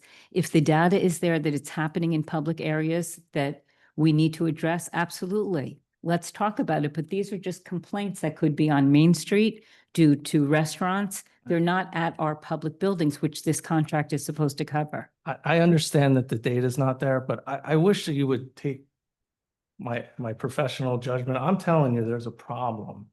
And it really needs to be addressed. I know I don't have the data, but I'm speaking from my knowledge of the complaints that are out there. But it says 69 rodent complaints from January 1st of this year until July 31st. And of those rodent complaints, 13 of them are mice. And the rest are rats that could be anywhere around town. Mice are most likely in apartments and things like that. They're not really things Okay, that. so then there are 56 rats that could be anywhere in town, and we're gonna throw $11,000 at a problem for 56 rats. That's not, let me just, it's not rats, individual rats. That's complaints, rat complaints. That's 59 individual rat complaints. That's not to say that that's 59 rats we're trying to bait. Okay, And this is a pay-as-you-go program. We're not prepaying. When we want them to go out and bait, and I'm sorry, Mr. DeVoe, when we want them to go bait, we will contact them and send them out, and then they'll bill us. Because to be very clear, we haven't paid them anything yet. Correct. We haven't had them bait. And we haven't used them. And what I strongly disagree with is that it is a public safety because they go into our sewers. We own the sewers. It's our responsibility. If they go into the sewers, they don't walk along the street. Rats don't have definitive property lines. They go wherever they want to go and they travel through the sewers, which is our responsibility. And so I disagree with you wholeheartedly that this is not a public safety hazard. Okay. Mr. DeBovie has been very patient, so please. You had mentioned that the rats or the mice or whatever the rodents are both on town property and private property. And you're trying to manage from the public property, our town property. But if some of the source of this is coming from private residences or private businesses, then it does fall on your group's responsibility to hold those private property owners accountable for not dealing with the issue that is emanating from their property.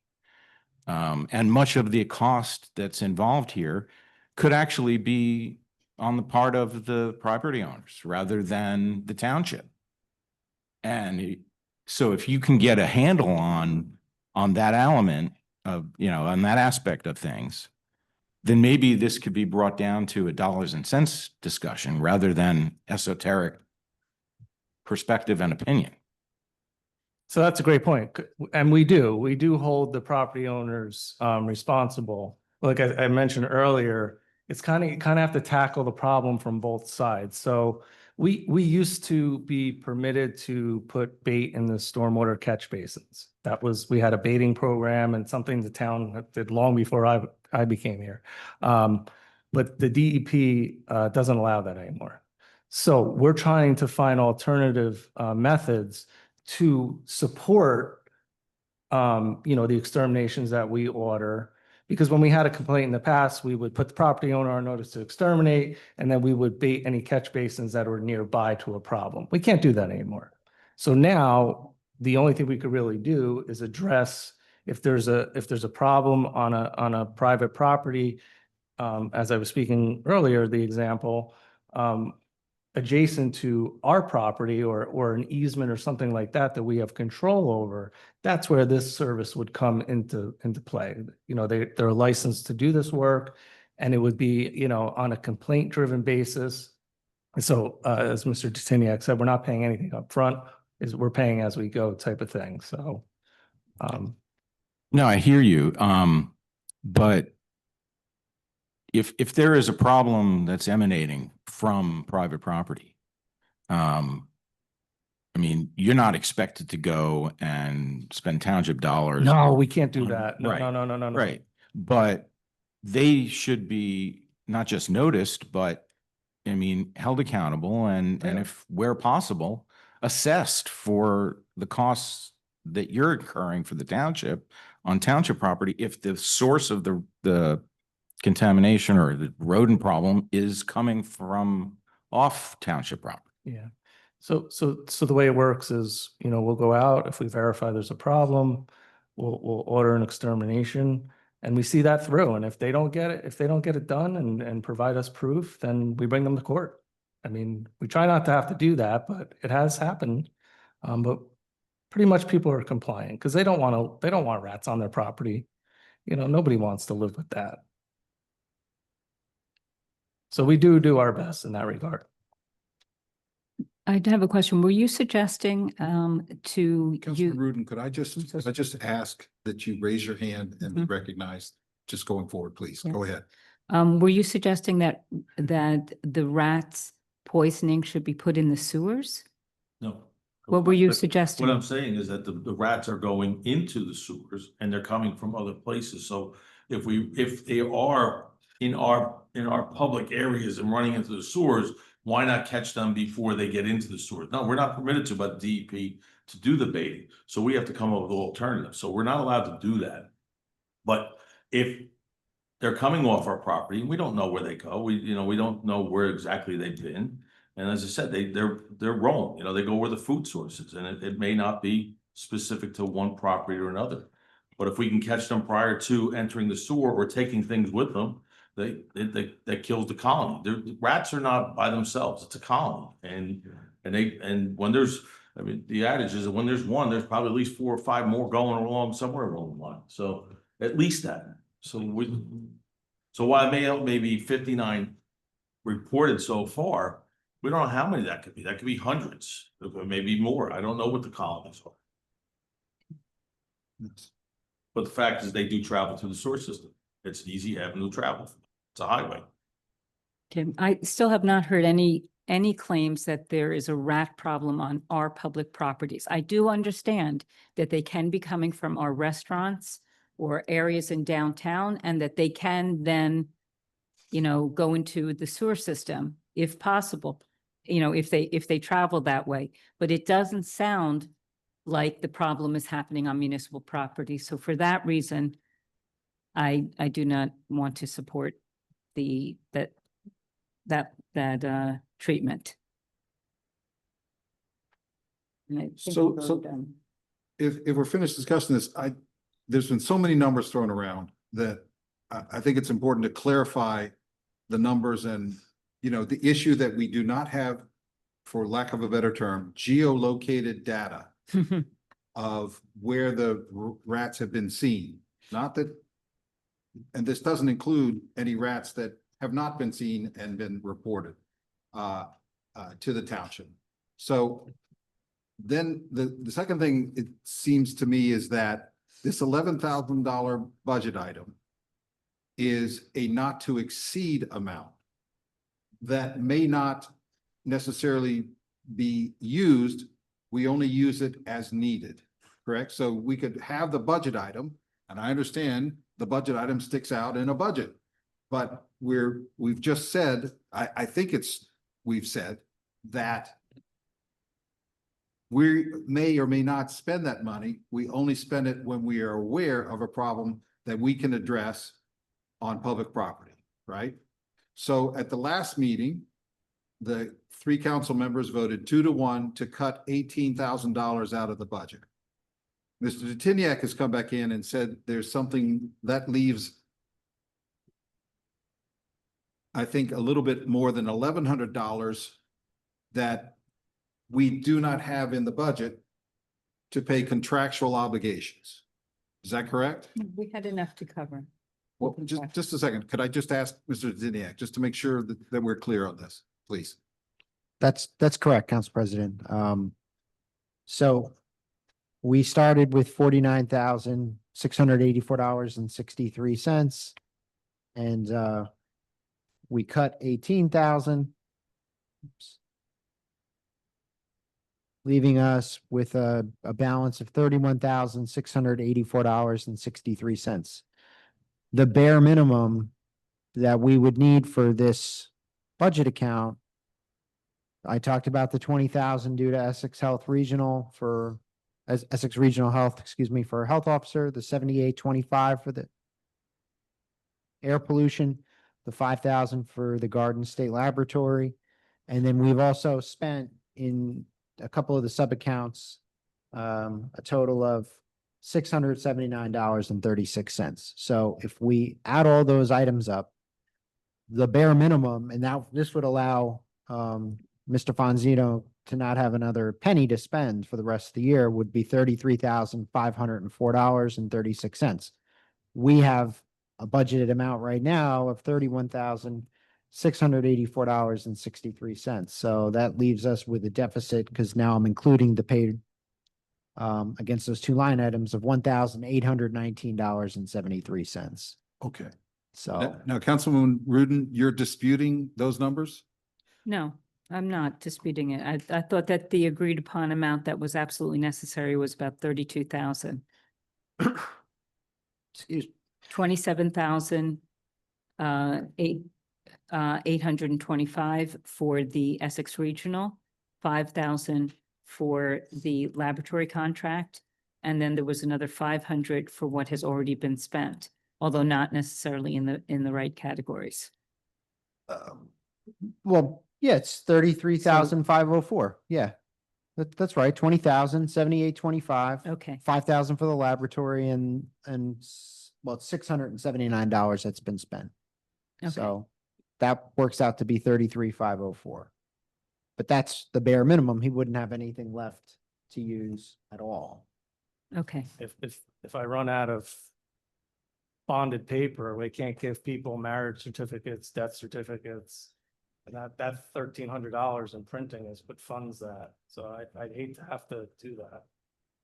Okay, and then we spend a lot of time also talking about this $11,000 not to exceed contract to actually bring in a state agency to address the rodent problem. Now, is that part of this numbers we're talking about? Because I haven't heard it. No, it's not even factored in. And honestly, Council President, we couldn't even spend $11,000 from this budget. We could spend we could have spent about 7,000 with what we requested, but we wouldn't have been able to spend $11,000. So, but this contemplates not having any money for rodent control. Again, this is just bare minimum contractual obligations we have to the 2 agencies I mentioned. And then the money we've already spent. Okay. And that gets you to the 33,000. I'm not saying only leave Mr. Fonzino with that. I'm just saying that that's what we absolutely need right now to cover what we've spent and will spend contractually.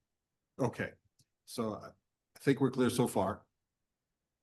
Councilman Rudin, you're also talking about, I think, taking out another $11,000 for this rodent issue. Is that? Yes, the rodent issue is, we haven't, so far we have 33.5. And the difference now is between 49 and 33, which does not include the rodents. Okay, I don't know where the 49 is coming from. We're talking about $33,000 in change. Of the contractual obligations, we have less than $32,000 left in the budget, right? Okay. So what else am I missing here? Then there's the $11,000 rodent control contract, totally separate.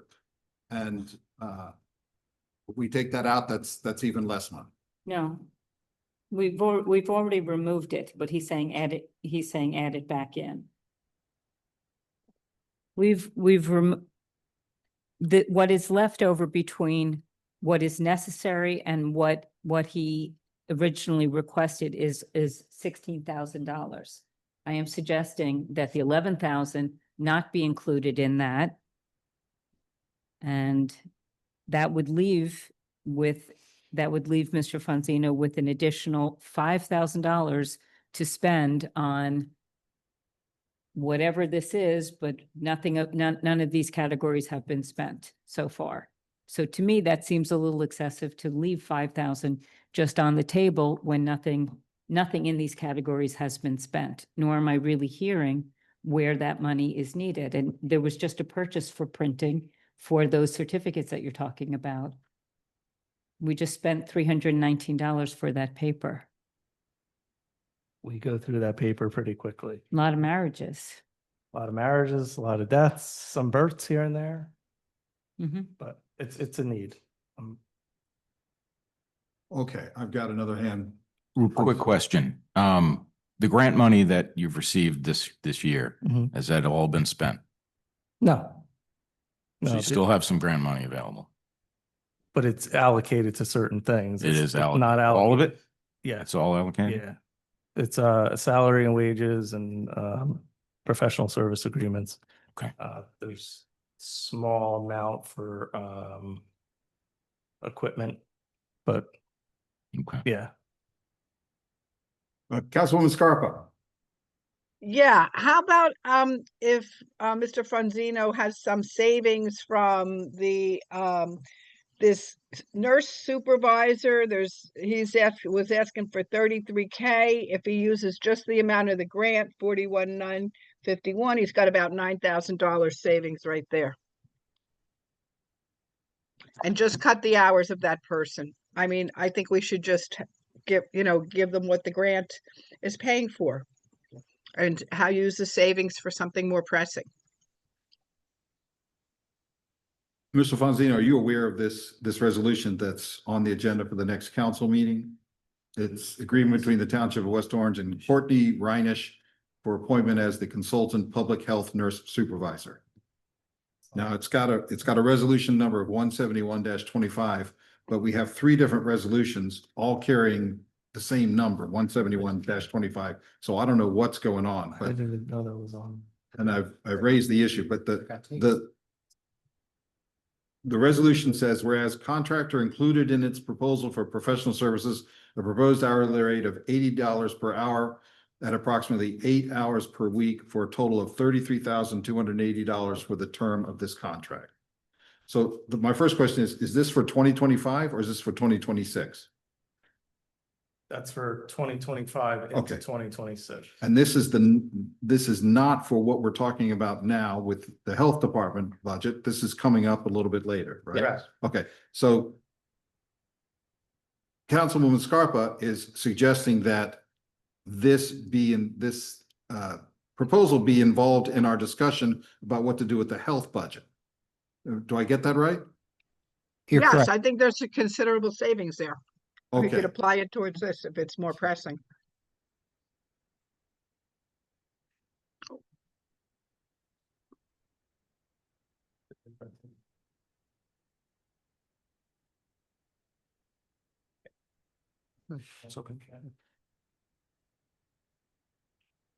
Okay, so again, I appreciate everybody not going to a motion, which starts a whole nother ball rolling, and I'm glad we're having all this discussion. So it sounds like,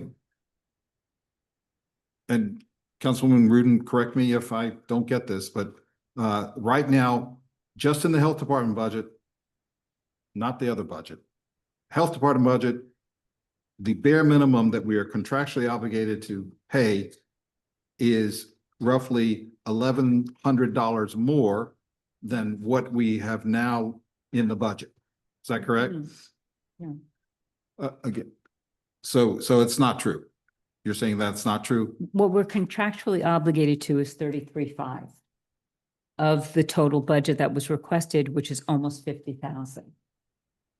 Okay, but we've already taken out 18,000, right? Mhm. So you keep bringing up the bigger number. Mhm. That bigger number no longer exists because Okay. you guys voted 2-1 to take out the $18,000. So Mhm.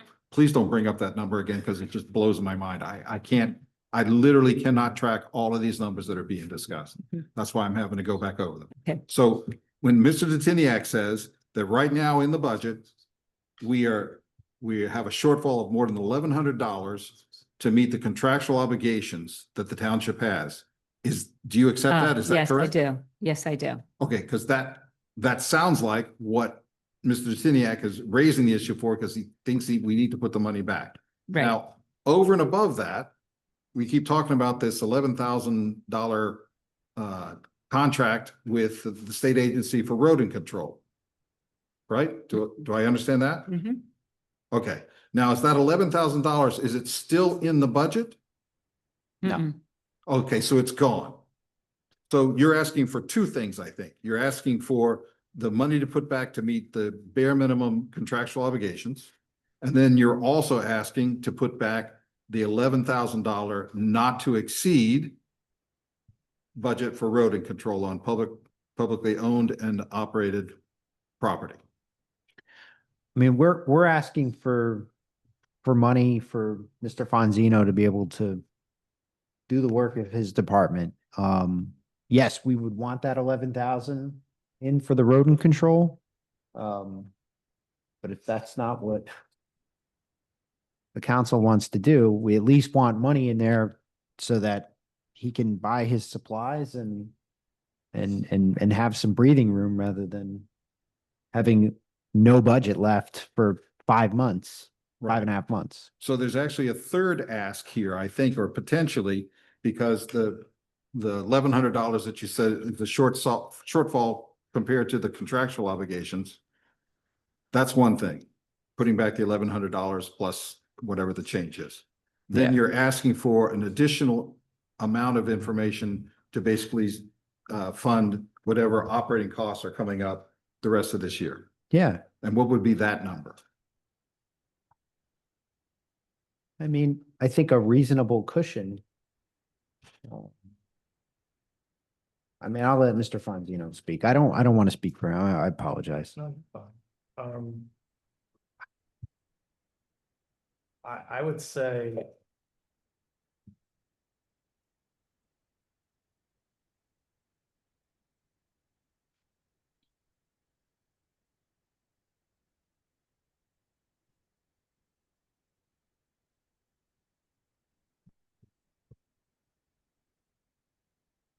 An additional $5,000 just to cover, these other expenses that might come up.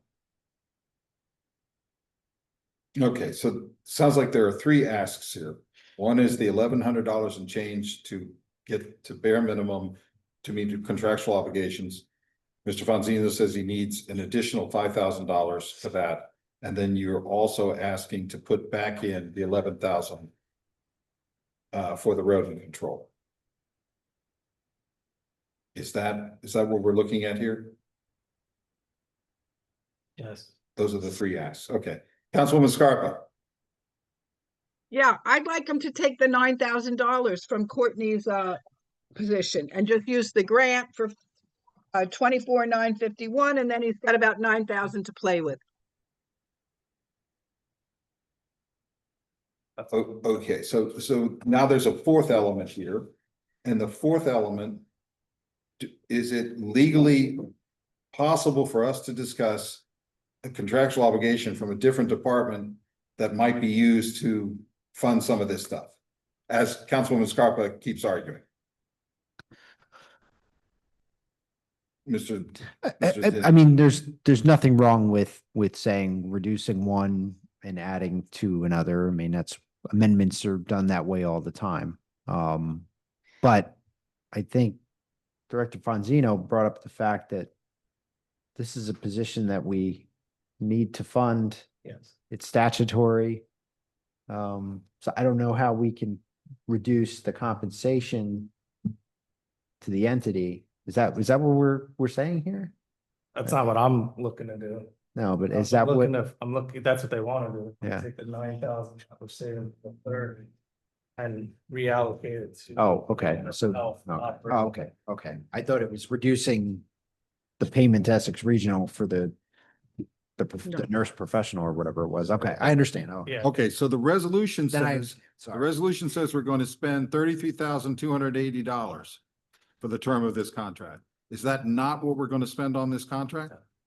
I didn't even realize that it went to resolution. I didn't, I'm not aware that that's on the next. We don't have Agenda. anything, we just checked, we don't have anything on the agenda for that. Okay, So what I tried to say at the beginning of this whole digression is that there are now on SharePoint 3 different resolutions, all carrying the same resolution number, 171-25.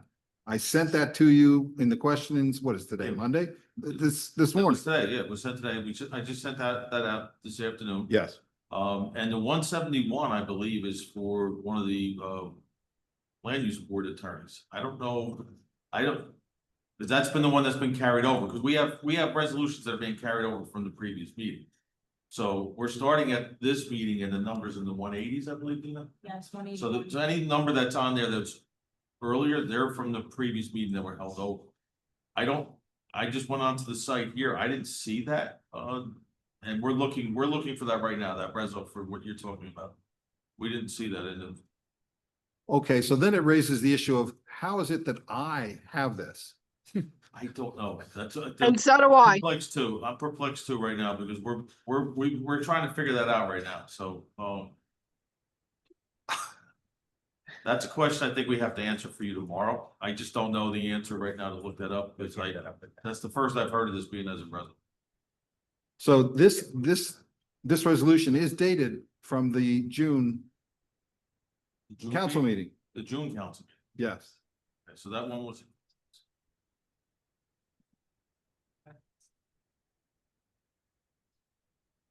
Yeah, I was gonna say, because if it's carried over for that and it's not on this, I didn't see it placed on this recent agenda, so give us the day tomorrow, we'll figure that out for you, please. Okay. so- That's the first, when you said that's the first I heard, I know that those other numbers are from the land use board attorney results that were carried over the July Okay. 22nd. So what's on SharePoint now is 1, 2, 3, 4, 5 documents, all with the resolution number 171-25. Yeah, we're gonna have to. Okay.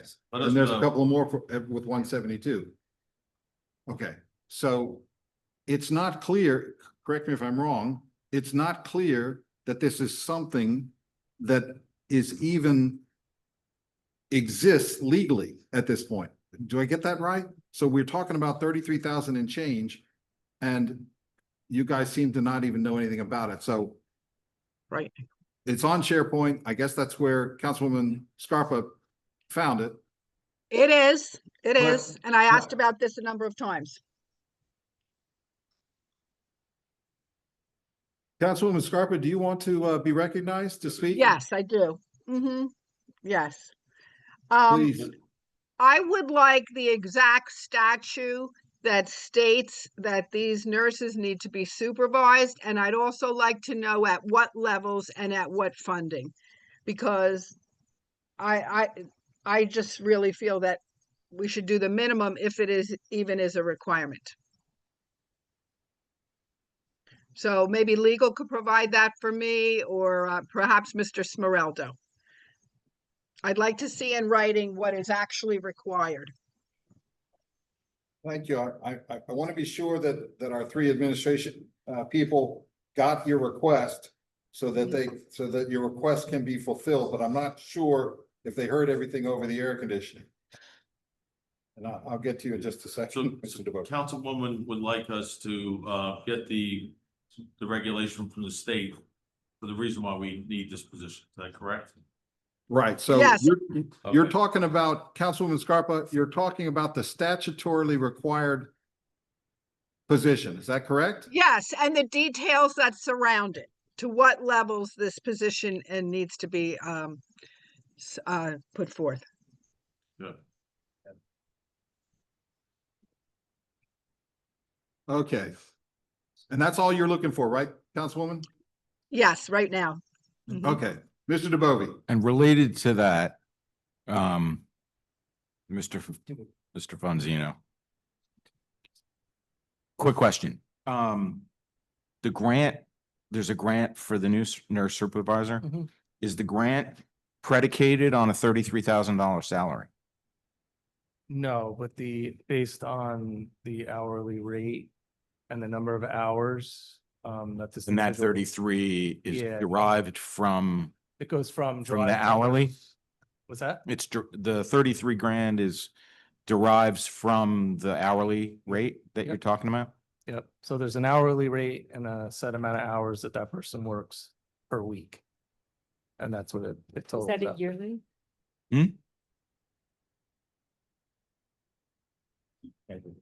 Correct. That's an annual rate. Okay. But we don't know at this point whether this this resolution actually exists. Is that correct? I wasn't aware it was coming. This is the first I'm seeing it. We're gonna have to look into this, Council President. I'm looking at here, just as I stated, we're carrying over from July 22nd. The land use attorneys is marked as 171 and 172.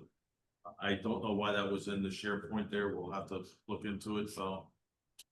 Well, I apologize, but I don't know why that's there, and we'll go get down to it tomorrow.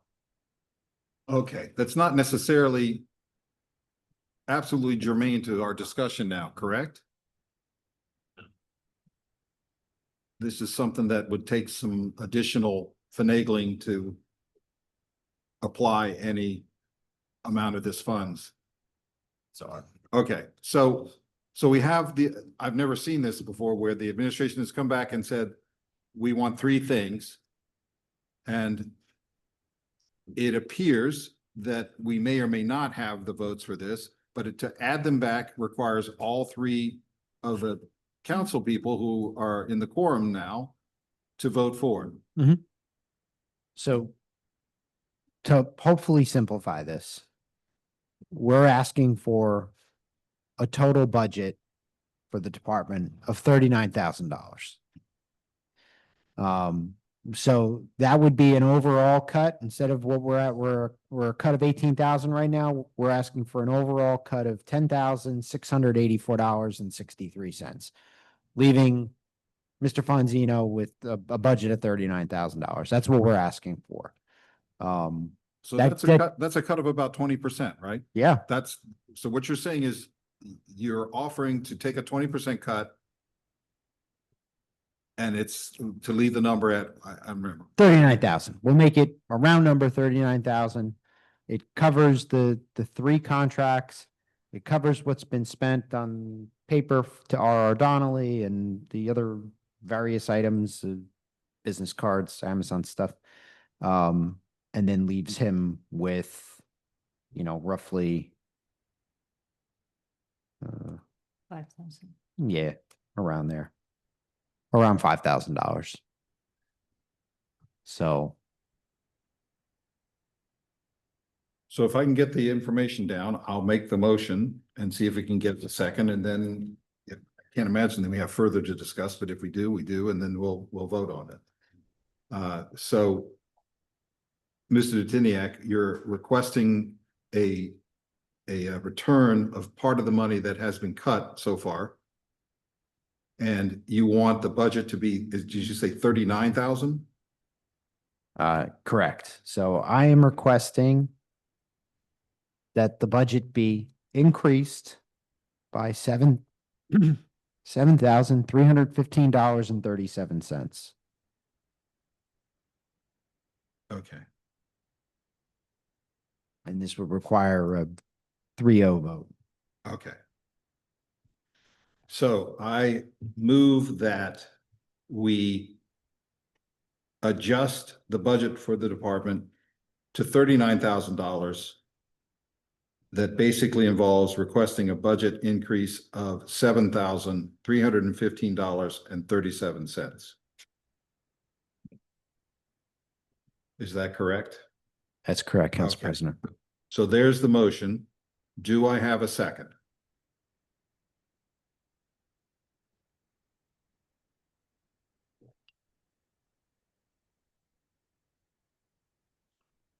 Hearing none, the motion fails for lack of a second. So I feel empty after spending so much time doing this and then having this happen, but it is what it is. So what else is there to move on? Is there anything else in this budget that we need to discuss? I would like to make an amendment, a different motion. We've cut it by 18. We need to increase this to just cover the contractual difference that has been mentioned many times, $1,100, plus add a little cushion in for spending. So I would like to add in return back $4,000. I'll second that. Okay, so the motion is to add back this amount of money that Mr. Ziniak specifies is the minimum, bare minimum to operate the department contractually, contractual obligation. And that number is 1,100 and what else? $1,100 plus to add back in an extra 3,000 just for whatever spending. But I want to make sure that the contract for the rat is not included, which is why I'm not approving the first motion, because the rats were 11,000 and we were only removing 10. Okay, so Mr. Ziniak, what's the number that the minimum to meet the contractual standards? Isn't it 1,100 and something else? I just want to make sure we get the details in the motion. But I think the motion was to increase the budget by 4,000, correct? So just a flat 4,000. Yeah. Yeah. Okay. I can work with that. Okay, so the motion on the floor, and it's been seconded, is to add $4,000 back to the budget. Yes. And we have a second. Is there any further discussion?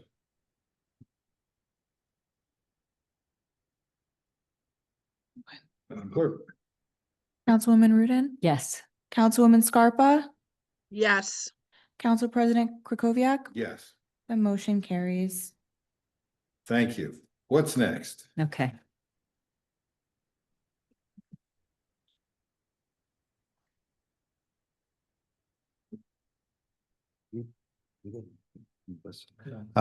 Council President's the transportation omnibus salaries and wages. I think we discussed, but we did not vote consent or anything else here. So, Do we need to vote consent on the health department budget before we move on? oh, I'm sorry.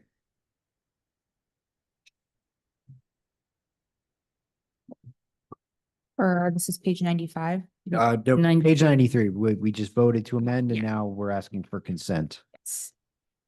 Is there consent? Yes. Consent? consent. Okay, thank you. And what's the next page? number? Moving on. Continue. Sorry, Council President, moving on to page 95, transportation omnibus. This is the bus drivers.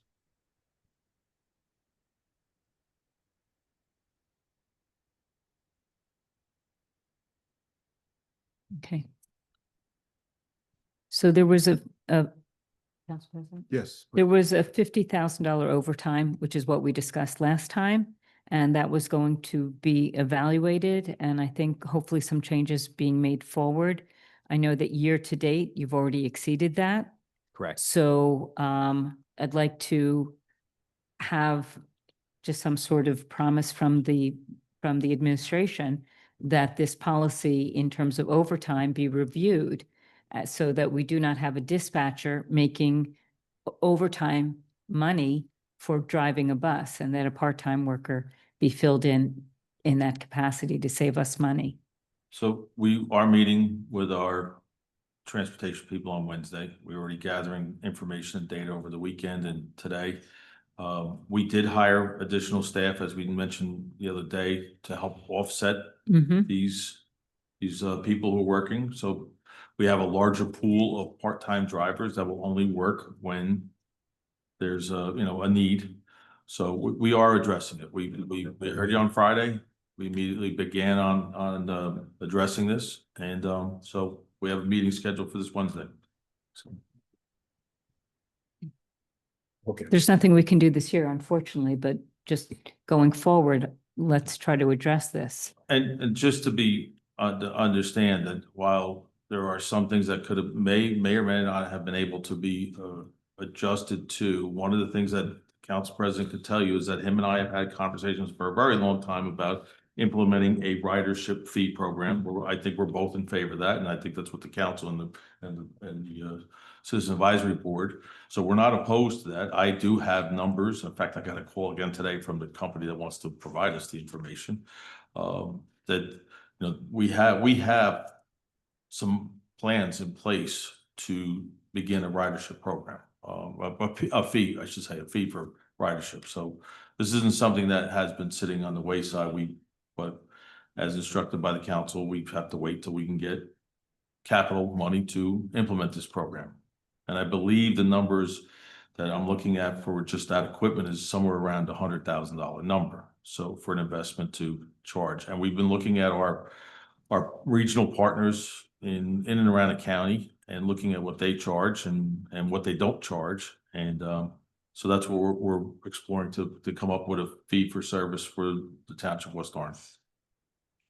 Okay, but this is not going to be impacting the 25 budget. It won't, because we have to purchase the equipment, we have to install the equipment, we have to issue.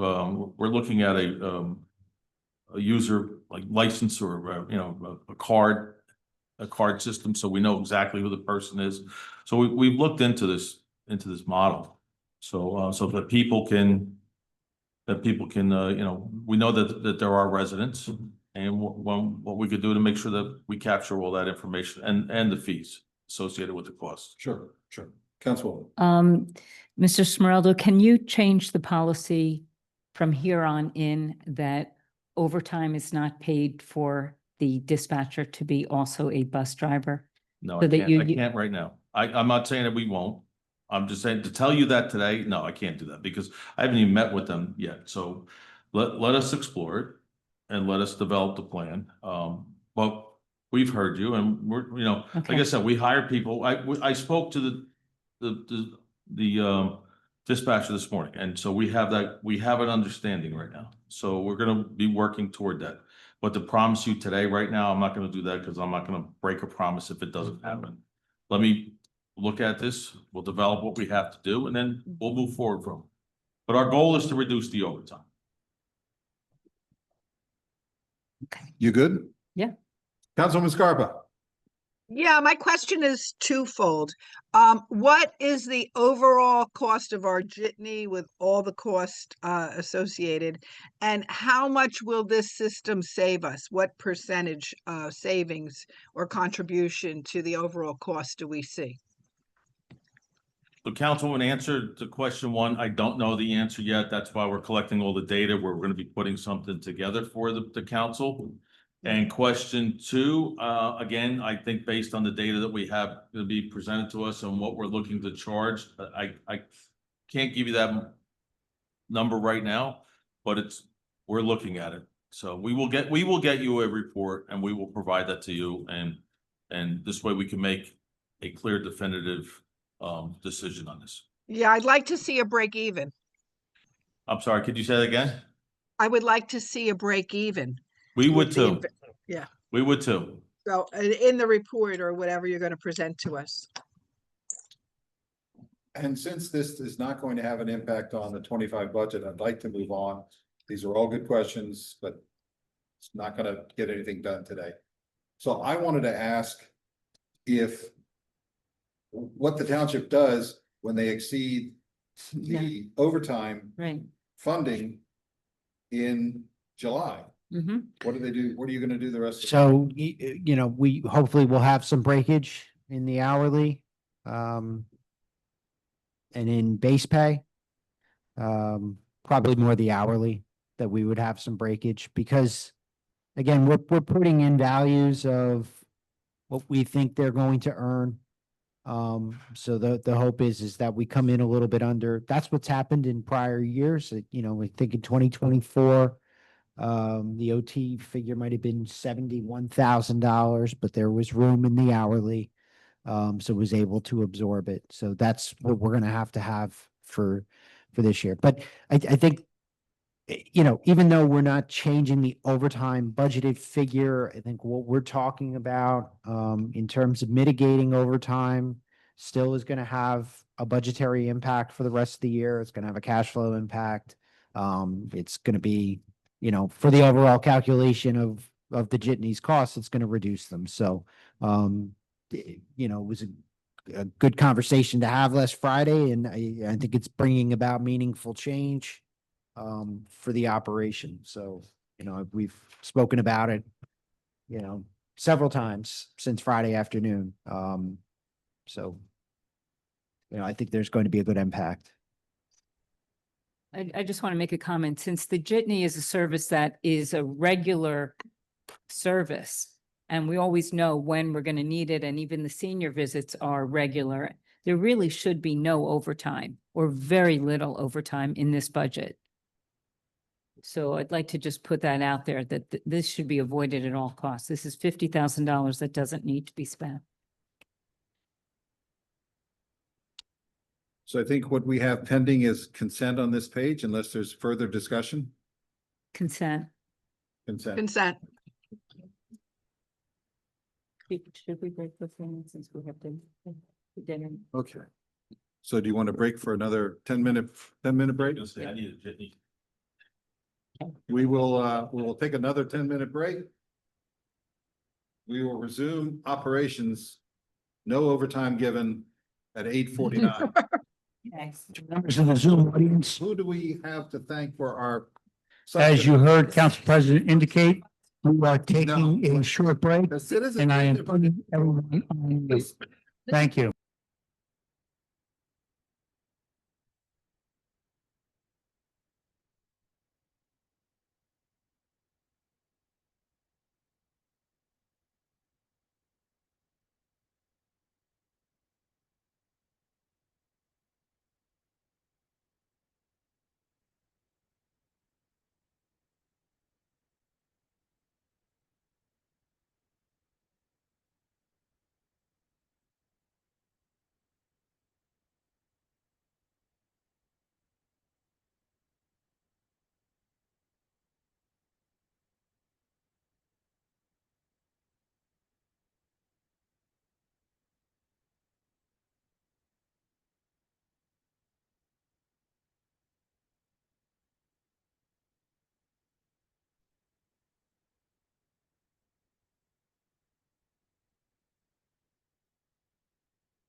blonde-haired women. I myself am white, by blonde woman.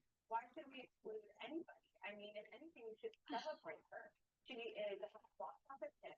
She's getting international brand deals. She's selling everything out. I think she just had bought a $13 million home. I mean, this woman is crushing it at 27 years old. We should celebrate her because it's all about inclusion and celebrating women, right?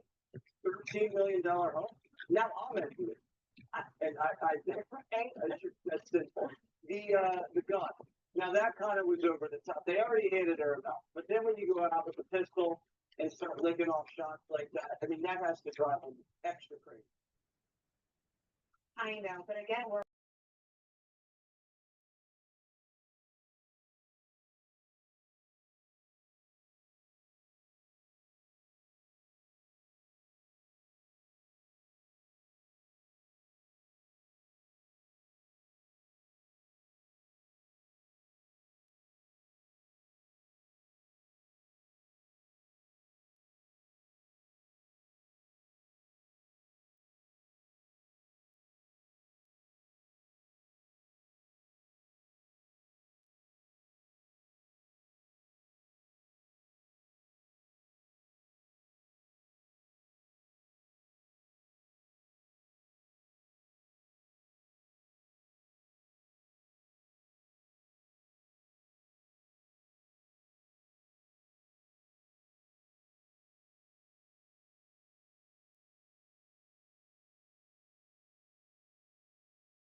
Welcome back, West Orange and the Zoom audience. Thank you for your patience.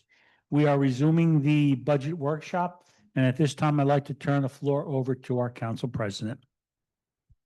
All right. Thank you, everybody. So we just. Whoops. We just gave consent.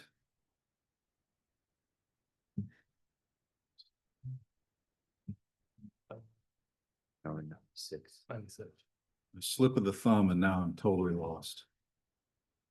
We're on page 96. Thank you. Can you give us real figures of what was spent on this? Sure.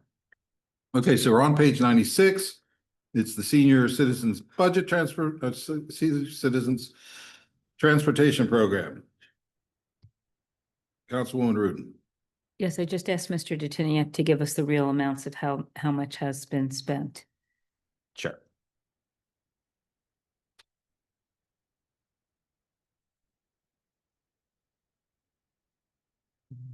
It's there.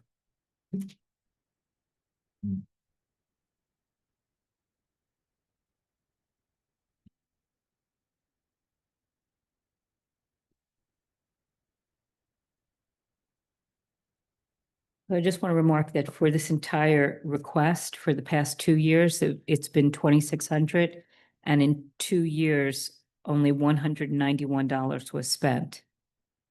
So we have one expenditure for office supplies so far this year, Mhm. and it's for $287.67. Mhm. So that's on line 113, office supplies. Okay.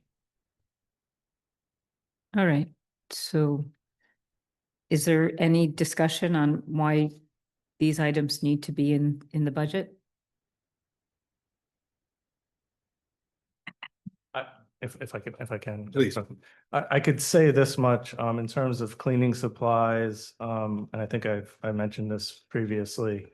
We were working off a stockpile that we had from COVID, DPW, health, we were kind of supplementing it using that stockpile. That stockpile is depleting.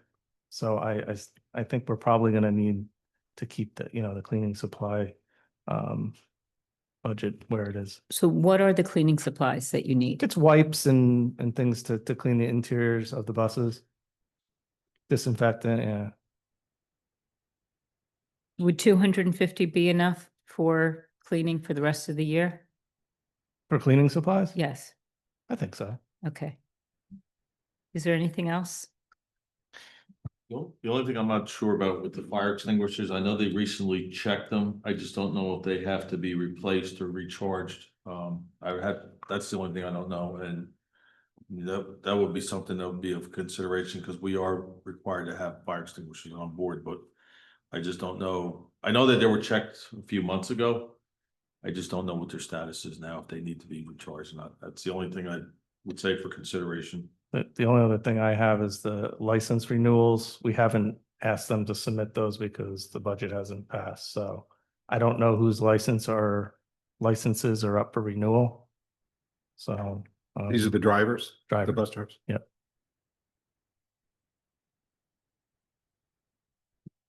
And that's something that we pay for, is that?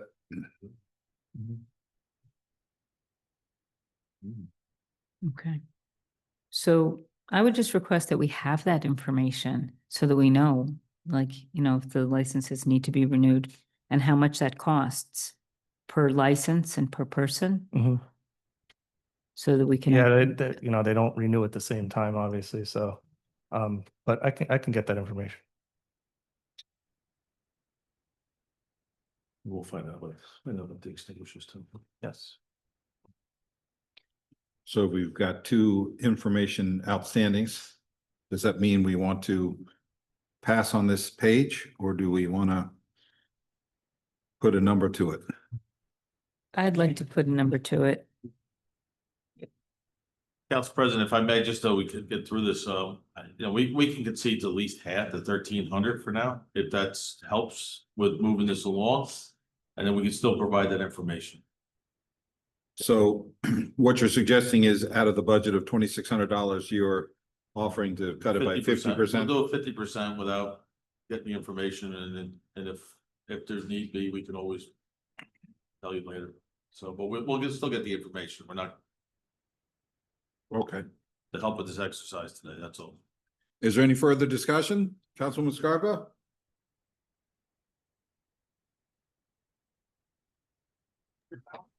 No, I don't have anything. Councilwoman Rudin? No, So we can, by consent, reduce the budget by 50% to $1,300. Or is, yeah, that, I do have a question. Why do we pay for license renewals? For people, why don't they pay for their own license? It's something that was established before I got here. It's not Is- something I implemented. Okay, is that, I mean, shouldn't that be something that a professional pays for their own license renewal? We're gonna have to look into that. I'm not aware of this policy. I didn't know that we had this at all, something like that. So we'll look into that. What are the license renewals for? The CDL license, $44 For renewal. drivers? Yeah. they have to be commercial. They Right, have to be but- certified. Let me clarify, this is only for the full-time employees. Yeah, not. This is not for the part. part-time jitney. This is for the senior drivers. And how many CDL drivers do we have? Full-time? Yeah, What, 5? 5, yeah. So even if everybody got a renewal, that would be $250. That's not, Again, I'd have to look into it. This was established before my time. okay. I'd like to request that that policy be evaluated. Why we pay for renewing other people's licenses when they need to come to us with those licenses when they apply. For the job, they have to have a CDL license. So they should be in charge of, All new employees are required to have, they have to have. We're not, correct. for the part-timers, I, be honest with you, this is the first I heard about this with the full-timers. I didn't know that. So we have, like I said, we have our meeting on Wednesday. We'll look into that. Mr. DeBovi, did you have your hand up? No. Nope, okay. Okay. Councilwoman Scarpa? Yeah, I think we need to look at a lot of these policies that, we've done this in the past, and this is why these line items are here. I'd like to see the directors really take a more active role in managing the costs of each of their departments.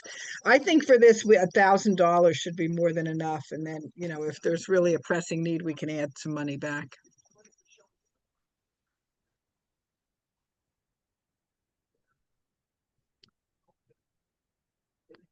Are you done, Councilwoman? Thank you, yes. So we have on the floor an offer to cut the budget by 50% to $1,300. We have some outstanding information requests.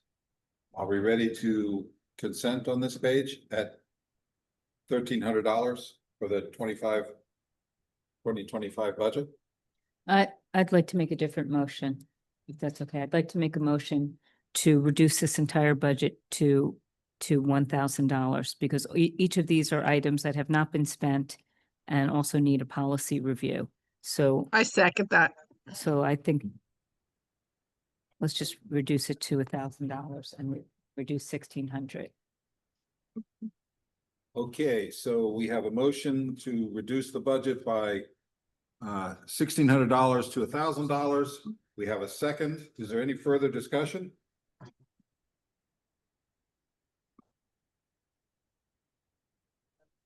Just a Councilwoman, second. okay. I think they're discussing whether they have for the discussion. Administration good? Not No really. discussion? no. No discussion? I'm sorry, that was totally inappropriate words to use. I'm sorry. Is there any further discussion? I just think with the uncertainty of going back and having to check the fire extinguisher, I'm a little concerned that we might be a little under budgeted. So I'd appreciate if we could do the half, and then if we come back with the information, then we could lower it. I mean, I just worried that we're not gonna have money to buy fire extinguishers. I So- don't know which ones are due and which ones aren't. So I just want to say that we're covering for 287. For 287 has already been spent, correct? For license renewals? No, we spend money on office supplies.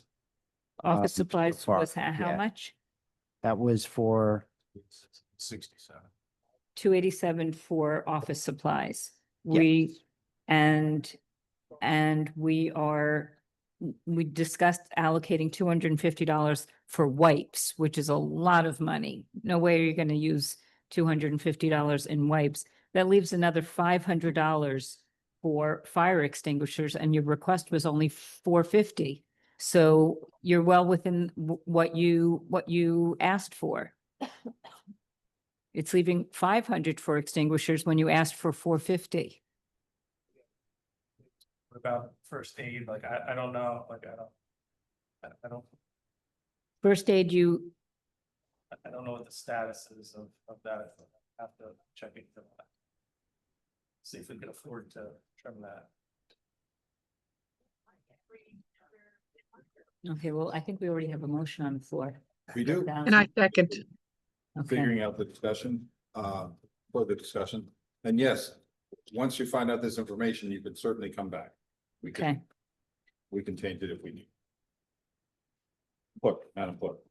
All right, so this is to remove $1,600. Councilwoman Rudin, Yes, Councilwoman Scarpa, Yes, Council President Krokoviac. Yes. The motion carries. Consent on this page? consent. consent.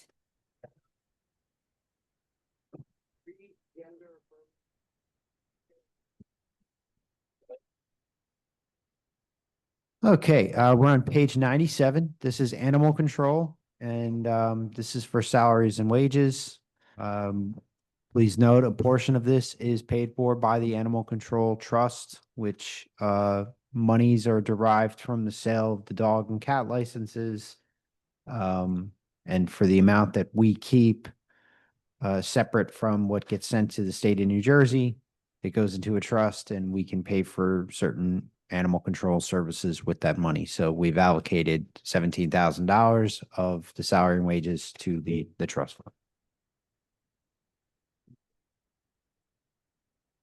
So any discussion? Yes, the only thing I would like to remove is euthanasia equipment. Oh, we're not there yet. We're just at salaries and wages. Sorry. Oh, Page 97. yes. Okay, I don't think I'm sorry. I move to consent. Consent? Consent. Page 98. Page 98, this is animal control. The majority of the budget is paid for by the Animal Control Trust Fund from the revenues derived from the sale of dog and cat licenses. Again, the monies that are not sent to the state of New Jersey. So the ask is the same as it was last year, $2,184.83. Okay, and I know this is very small, but I would like to remove the ammunition and the euthanasia. I do not believe that we should be euthanizing dogs So that is, and the tranquilizing materials. The tranquilizing. Oh, that you need, that you need. to- Safety of the. Okay, Our that- animal control officer, they okay. have to control. all right, never mind. Just one at a time, please.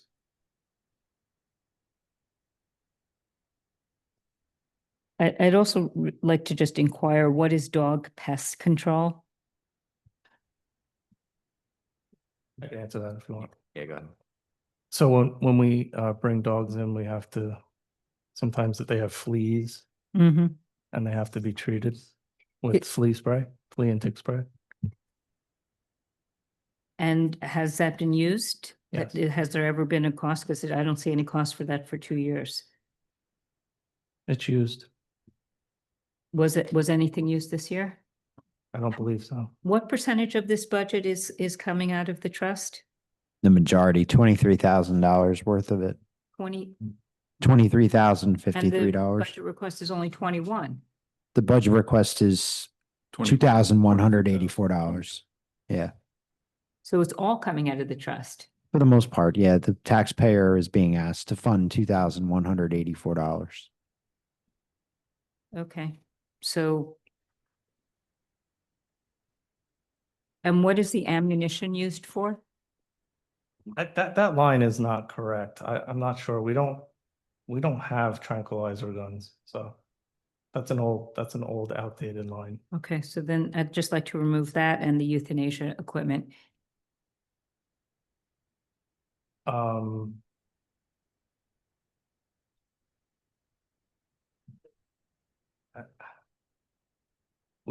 Although that line may not reflect that properly, I mean, we do use it for other the tranquilizing things or other materials.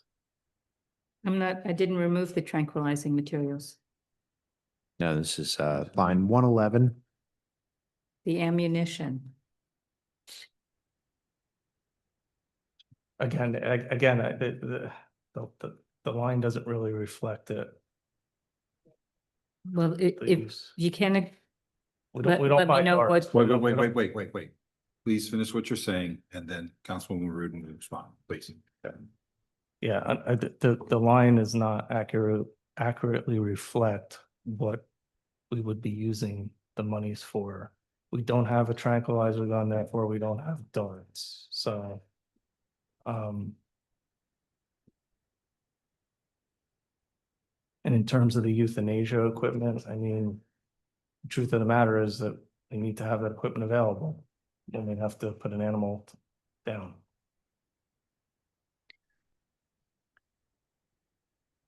Councilwoman? I would assume that that's done at a vet? Not Either at the vet or the vet comes here. right, but then that would be covered under vet services. When he comes down, we have to have the equipment here. Well, You know, he comes to our facility every so often to take care of what he needs to take care of. I would like to get it removed. I'm not And comfortable we with can't that. operate a shelter then. I don't know what else to say. I mean, we need the equipment to do the job. If we have a sick animal that needs to put to sleep, we need to have the equipment to put it to sleep. Okay.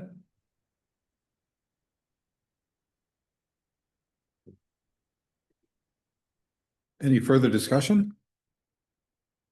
I just want to make sure that we have the line items that Councilwoman Rudin wants to remove. Okay, so the line item is 111 and 119.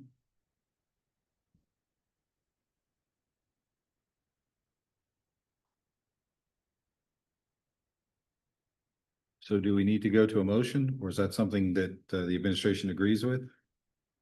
It's $184, so I understand. Well- I understand. we'll consent to that. Okay, Okay. Consent? consent.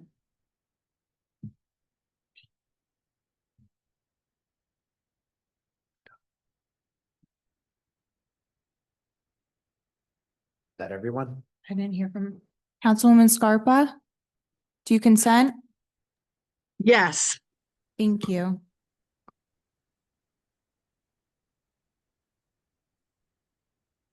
I think we're now on page 100. Sorry. Council President, this is page 100, senior health salaries and wages.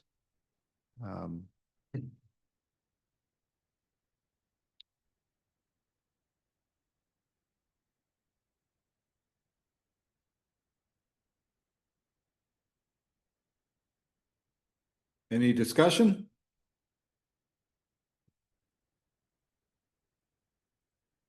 None. Councilwoman Scarpa, No. is there consent? Consent. Consent. Page 101, Senior Citizen Health Center. The the introduced budget this year was $37,487.50. What is this? Council President, if I may ask, what is liability insurance? That's for the nurses' personal liability insurance. So is that along with the same lines of licensing? We are insuring them instead of them insuring themselves? We're reimbursing them for the cost of Okay. getting personal liability insurance. And how much have we paid this year for that? We haven't paid anything. Again, we're operating off a temporary budget, so they haven't submitted those costs. Okay, is that something that can be reviewed by policy?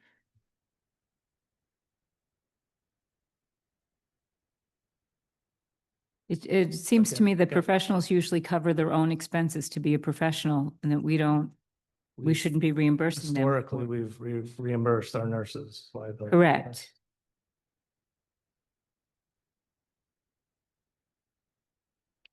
So Councilman Rudin, what you're asking, I think, is that we change that policy. Probably not something we want to do in the middle of a year, but we certainly have 4 more months Okay, to determine that and apply a new policy next year if we change it. But please, Mr. Tiniak. This reimbursement is for our full-time nurses. These are our employees. These are not third-party outside contractors. Just to get that on the record. Generally speaking, do we reimburse all professional licenses? I'm thinking about engineers, I'm thinking about lawyers, thinking about. So our attorneys know, because for the most part, they're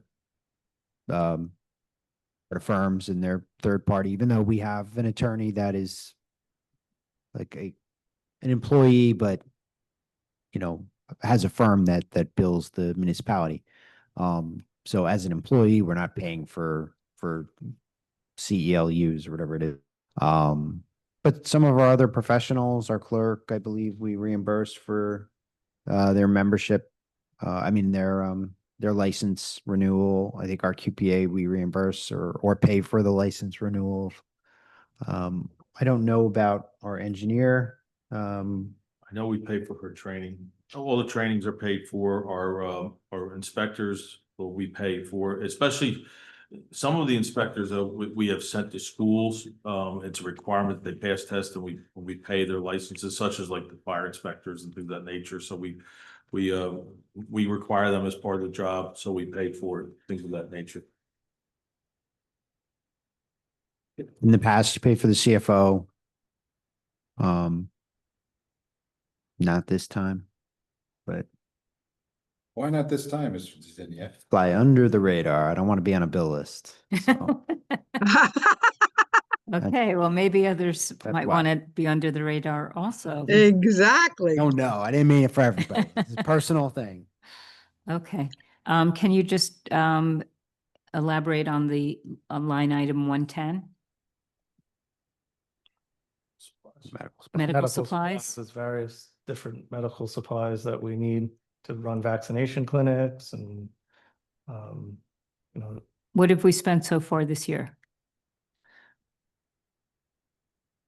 So we have spent, if I added this up, $754.92. We spent money on EpiPens? epinephrine, Oh, auto injectors. And we had a medical waste pickup as well. And we have the flu season upcoming. We have a clinic for that. do we get any grant money for this department? So one of the nurses' salaries, part of her salary is offset by a grant, yes. Okay. Are you using typewriters? We do. Do you have a maintenance? Has there been a maintenance charge for typewriters? So in this department, I'm sorry, we don't use it in this department, but that line is used to buy toner. for printers. We have one main printer over there and one auxiliary printer. But we do use a typewriter in the main health department office. They still use it for marriage corrections on certificates. Okay.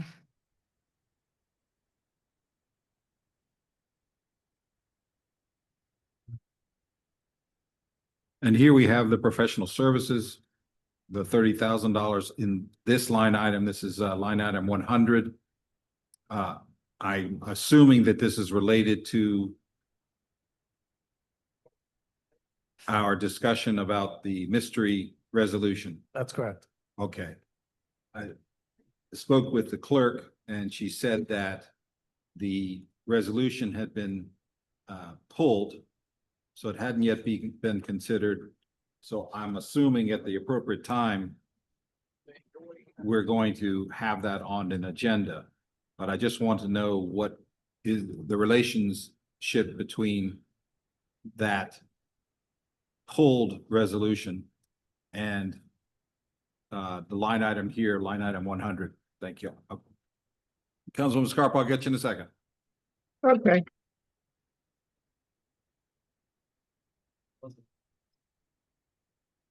I wasn't, but I think.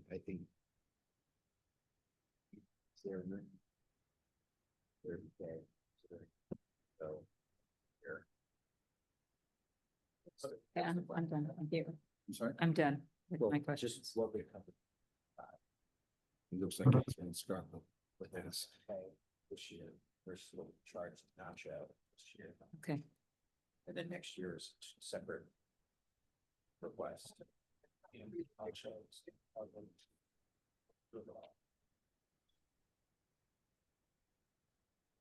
So how much do we need? Taxpayer this year? I think this 30K.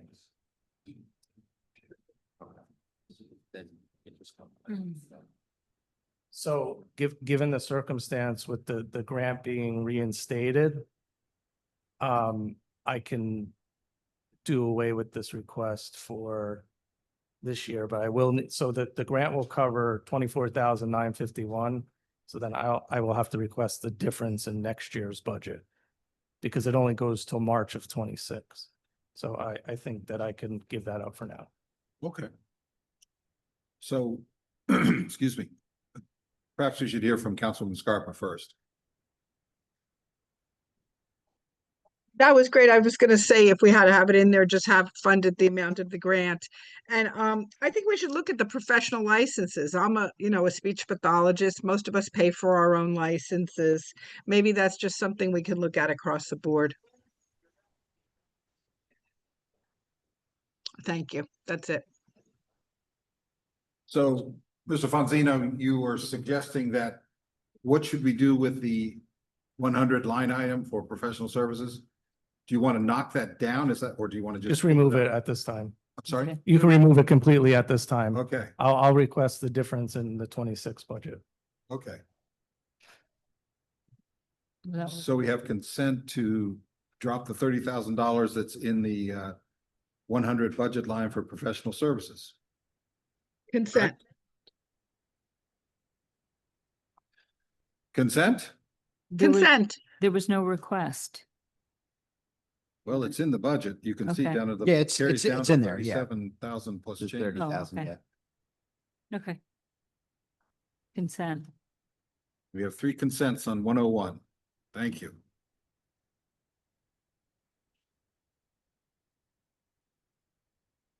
So we're good with 101. We're moving on. Yes.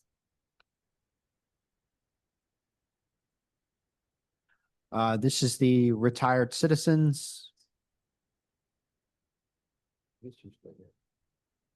Retired citizens S and W. We took out the open position before we introduced the budget. And we modified the overtime, so. That was prior to introduction, so that's all reflected in the introduced budget, so. That was part of the first round when we went through the budget, right? Correct, Yes. Okay. So this has all been modified to reflect. This has all been modified. We had an increase to the overtime. And we did, we took the open position out. So. Is there any discussion? Yes, I have a question. Councilman Can I Scarpa, go ahead? Do you want to, do you want to speak? Yeah, I have a question. Can you hear me? Yes. Yeah. Yes, we can Yeah, hear you. The senior livability coordinator, is that a grant position? I thought it was a grant position. No, this is paid for out of the operating budget. So this is a full-time person? I thought it was a part-time. If I may, I believe that the grant initially funded part of the salary of this position. And then the Right. township, it was part of the grant agreement that we would absorb this employee as a part-time employee. So this is a part-time employee now. Yeah, not anymore. Okay. Oh, no, there's Um, no grant. That was just the initial, I think it was $10,000. Yeah, I remember we appropriated the extra $10,000 last year. What was the initial grant amount then? 35? It was 10,000 per year, I believe, but that predates me. I'd have to look back. Check for 2 years. What was the grant? The grant amount was how much? I'm not sure, Councilwoman. That predates me. I'd have to go look that up. Mr. Fonzino, do you know? I don't know for sure. I want to say it was 10,000, but Ms. Van Dyke would know better than me. I wasn't involved in this grant Because application. I wanted to see, is this another one of these situations where we can just cover the grant amount? And are we getting the grant next year? We don't have the grant anymore. So that's why I said nothing is being covered by the grant, that we don't have that grant program anymore.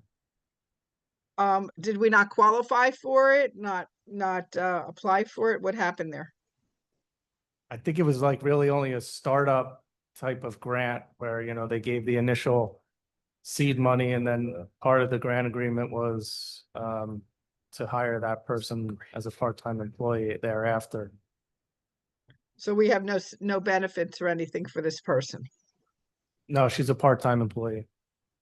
Okay. All right. Thank you. That's it. How many hours does she work? I'm sorry. Joe? Sorry, just a second. I thought you turned off the air conditioning. No, You asked me to lower it. I lowered it. 25. Okay. Councilwoman. how No, many hours no, does she work a week? No more than 25 hours per week.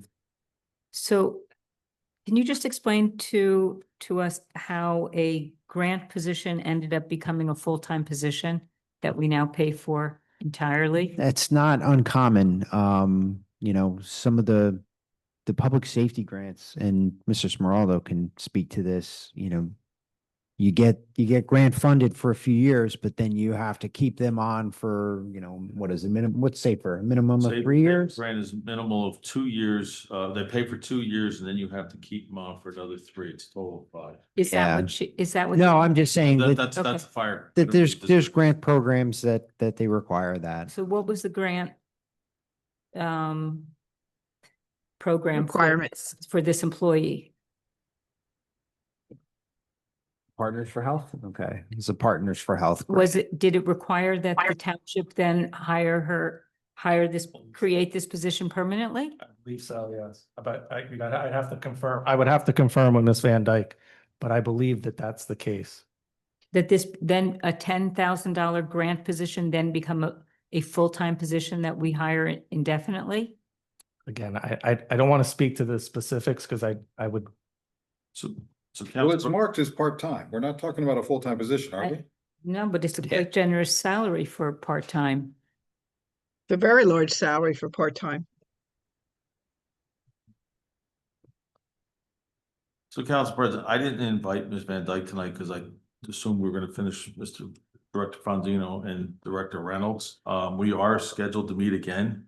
maybe it'd be best we hold off on these 2 pages until we can have Ms. Van Dyke to come here to defend her budget, and then we can finish up with Director Fonzino and then move into Director Reynolds. If that's gonna help us save time tonight without having a second guest, I can speak to Ms. Van Dyke tomorrow and ask her to be prepared to answer these questions. I think that's in fairness to everybody. Yeah, that Yeah, sounds, just have the grant requirement, please. I will make sure that she presents that to you.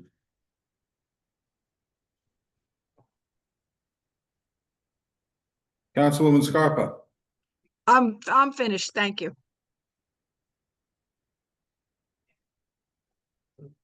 That's So, fair. so we're going to move forward with Mr. Fonzino. See how far we get? Or is this the end of? Here's Mr. one more, Fonzino? here's one more page, but no, this is, the next page is for No, senior. Next page, senior, 103 is for seniors. That's the one I'm gonna ask Ms. Van Dyke to come in and do. Okay. You don't have anything else. Just the garbage. I can't. Oh, sorry. So we've already gone over this page in the first round, correct?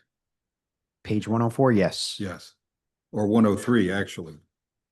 Um, I just want to ask real quickly, do my colleagues have any questions for on page 103? Because as much as I like to see Ms. Van Dyke, if she doesn't need to come here to defend this because we don't have any questions, we don't need her here. No, I will have questions. Okay, okay. So we're skipping 103 for now. We're going to 104, is that correct? correct. Yes. Is there any discussion? I just have a question on 155. It says garbage, trash, roll-off containers. What is that? They're dumpsters that, you know, if we require, if the town requires a dumpster, then that's, Okay. you know, they charge us out of that line. Have we needed a dumpster this year? Yes. How many? And what if we? I don't know the exact number, but I could tell you we use one for the street fair, and I'm sure Mr. Reynolds could speak to the other. We use them for street sweeping waste and amongst other things, Okay. but he Can, could probably tell can us. you fill us in on how much has been spent year to date? Mhm. That's a 20,000 plus request. And in the past, only less than 6,000 was used. So we have spent 7,500 to date on roll-off containers. Okay. Do you see a need for that coming up in the next 4 months for another roll-off container? For roll, just in general. Let's vote. Just vote for a second. Would you like a blindfold too?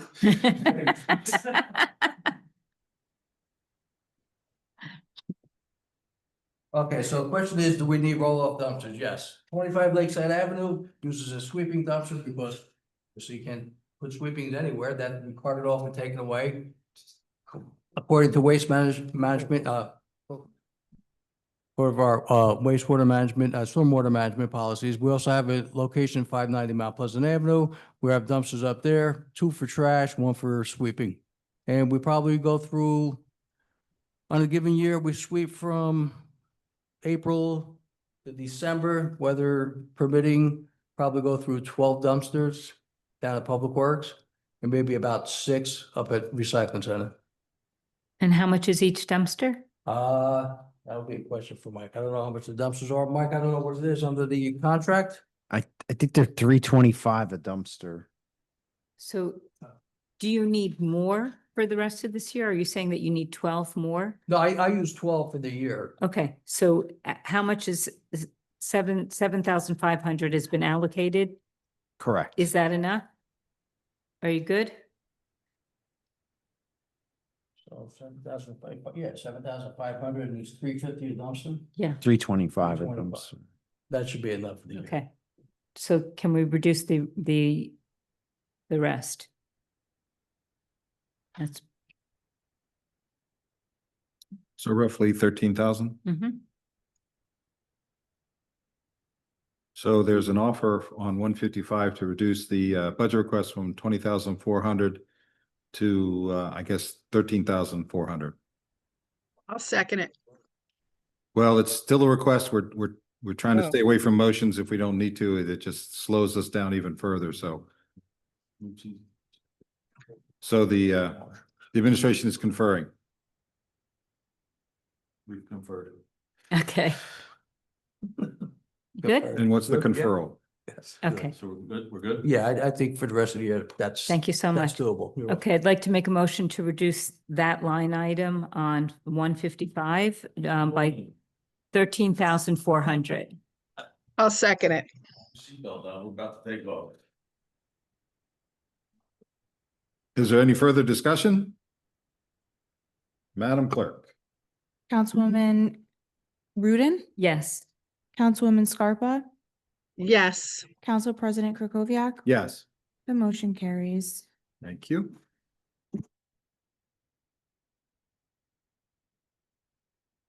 So are there any other any more discussion on page 104? No. Councilwoman Scarpa, consent? Consent, nothing for me. Consent from me. Consent. Thank you. Consent.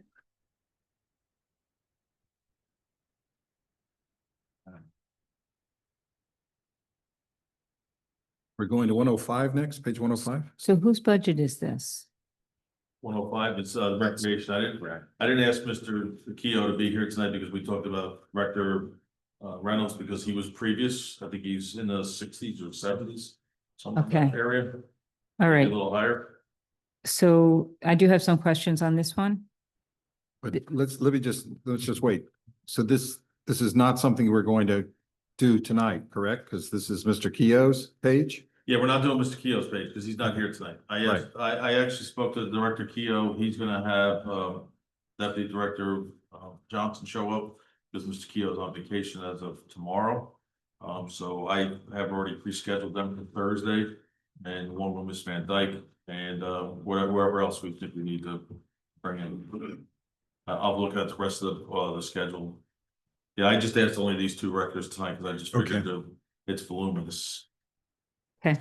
So, Thank you. Mr. Fonzino. Thank you. thank you, Michael. So.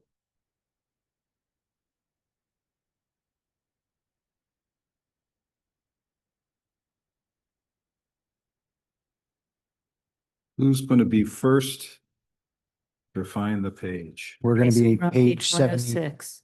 Wow, that was fast. No, 70. No, we're having to go What? back. Going back? Oh, We want to do, We skipped over Right. DPW, that was Director Reynolds Page 83. was not available that evening. He Oh. was away. oh, no, Council- we should be on 79. yeah, Council President, we're going to do page 79. That's where Mr. Reynolds starts. That's interesting. Okay. So page 79, obviously has significant change because what we did here is we added a line for the maintenance at 10 Rooney, which was previously part of the library appropriation line item, even though it does not get sent to the library with a third of a mil. It was lumped into the library outside cap appropriation. So I don't remember which, but maybe the June 9th hearing. I showed that we had reallocated that correctly to our public building operations and maintenance, and we dramatically reduced the amount that we budgeted in the last couple of years, which I believe was what, $700,000 for 10 Rooney. So it's now $325,000 for 10 Rooney. So, if you're looking at a year over year budget, this one goes up, but we also put the 10 Rooney, that $325,000 in. That's that bottom line. Because again, it was $700,000 in the previous budget in a different line item. Yet we still had decreases to some of the line items. And the overall increase goes to 265, 600. Again, that's with reallocating 10 Rooney. So. All right, I have a bunch of questions. Okay, You ready? go ahead. Okay. Janitorial services. Yes, You have a contract for this. yes, we do. And the contract is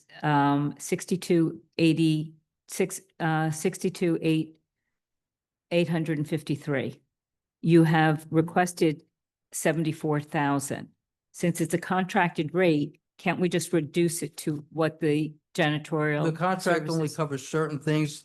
It covers all the cleaning of the buildings. But if we have any incidentals or emergencies, like we had recently, where we had the interview room over the police department, somebody couldn't hold themselves in, so they decided to decorate the interview room. So I have to have them come in and decon the room. So things like that, I just left a little bit on there for situations like that. We've come across some of these problems also with the patrol cars, with the same thing happening. Mhm. So we asked them to come on and do a decontamination of the cars or the building, the jail cells, same thing, come across that every now and again. So we leave a little bit there for that. Okay, so that's a $12,000 difference for what may happen. So can we bring that down to 66? The contract is for 62. I'll leave 4,000 in there for some of those issues that you just described. Would that be okay with you?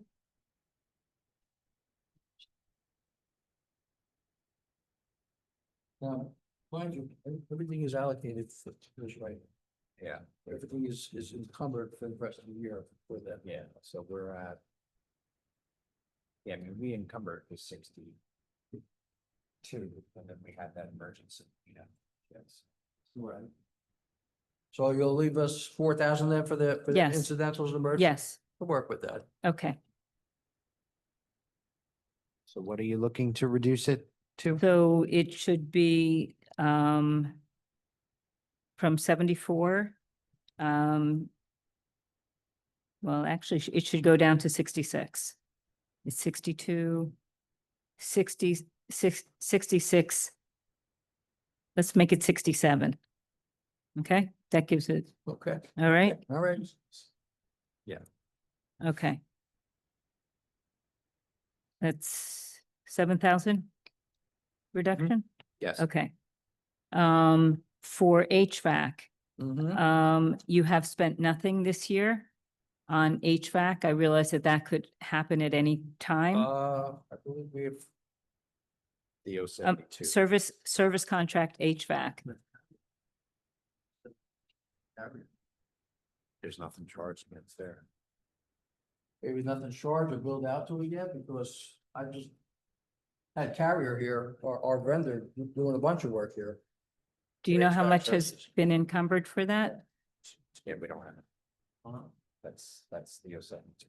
Right. This is as of today, there's nothing booked There's nothing there? now. Mm-mm.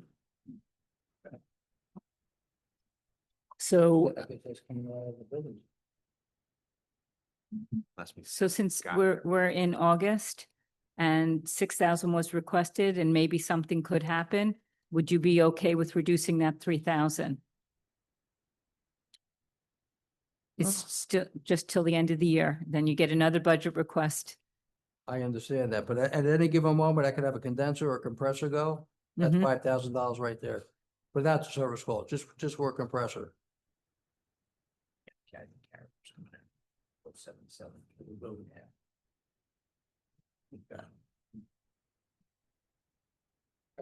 Yeah, but we.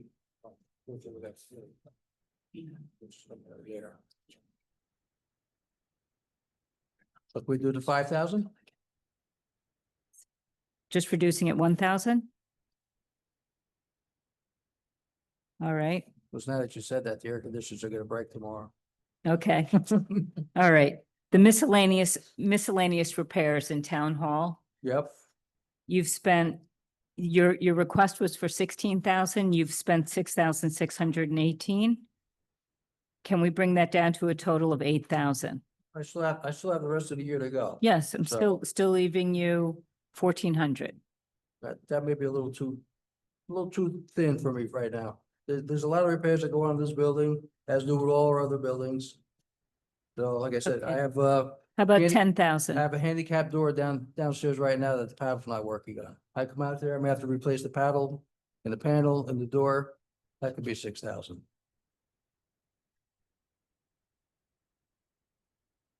Would you agree to coming down to, you're requesting 16, would you agree to come down to 11,000?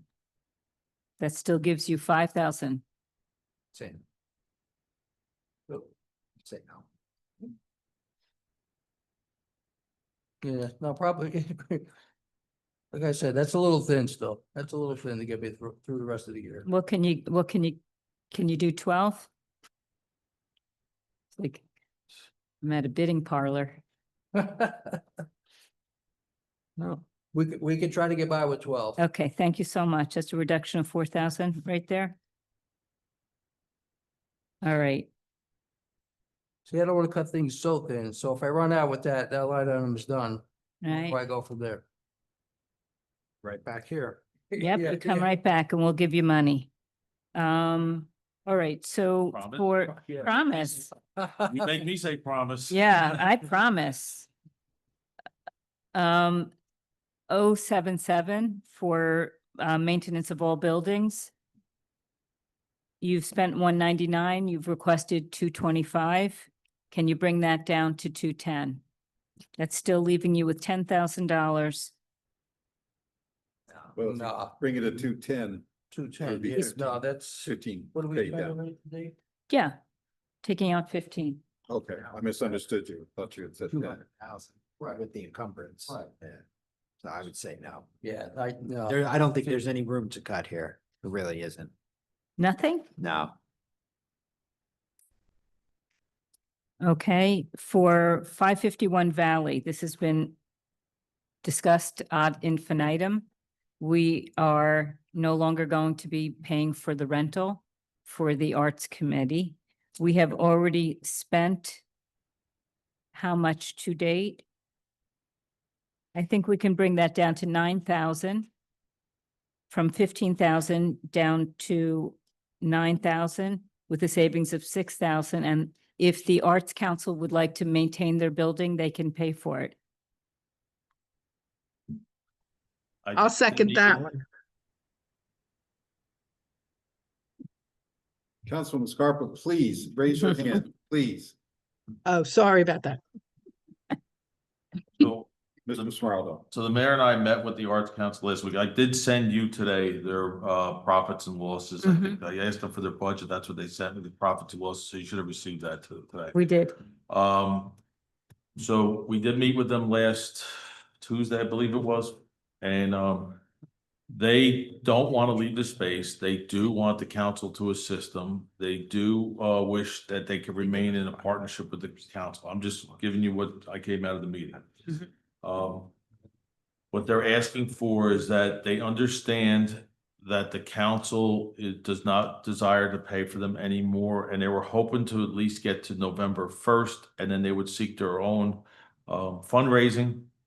And in this way to try to save, to take that money that they get from their fundraising, give them the opportunity from August to November 1st to do fundraising so that they can start sustaining themselves. So I'm asking on their behalf to you. I'm presenting to you what was in the meeting as a synopsis. And that was the request and the ask, and they understand that the council may or may not want to support this anymore, but that was, if that's the case as it is, we're speaking tonight, that you consider paying for this to November 1st. That was what I was told to ask here. And that's up to you to decide what you want to do. Question. Mr. DeBovi, Thank you. I'm recognizing. Thank you. The understanding is they've got money in the bank. They've got about $40,000. I don't know that. I know that you just said this to profit and loss. I didn't review that today, so I don't know that. I can't answer that for you.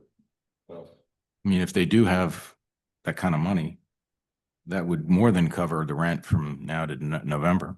I'm just relaying the Okay. message. I understand. I get it. So So- that's my speech. We did meet with them as requested. I did get you the profits and losses statement, and so I'm here to Right. present their request. That's all. This doesn't have to do with Councilwoman? funding. I'm sorry. Go ahead. This doesn't have to do with funding for the Arts Council. This only has to do with the rent. And I did notice in the space study that this township paid for, that the mayor requested, that the space realignment also suggested that the Arts Council move to the library. So this is very much in line with what the mayor would like. They came before us, I guess, at the last meeting, and I think the council spoke with one voice that this is not something that we should be paying for out of township and taxpayer money.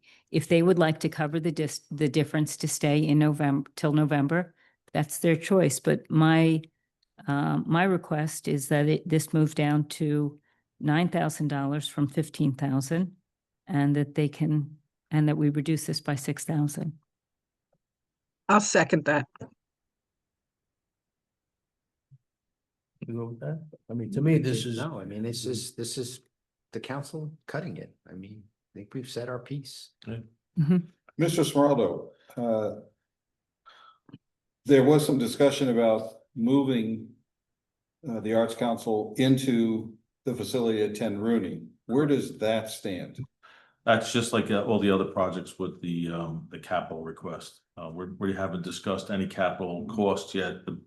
The plan that we did for the feasibility study was to create a space for the senior center up at 10 Rooney, because while originally it was supposed to be over here at the library, which was with the original concept, it was felt by all those who were involved that the parking space is very limited.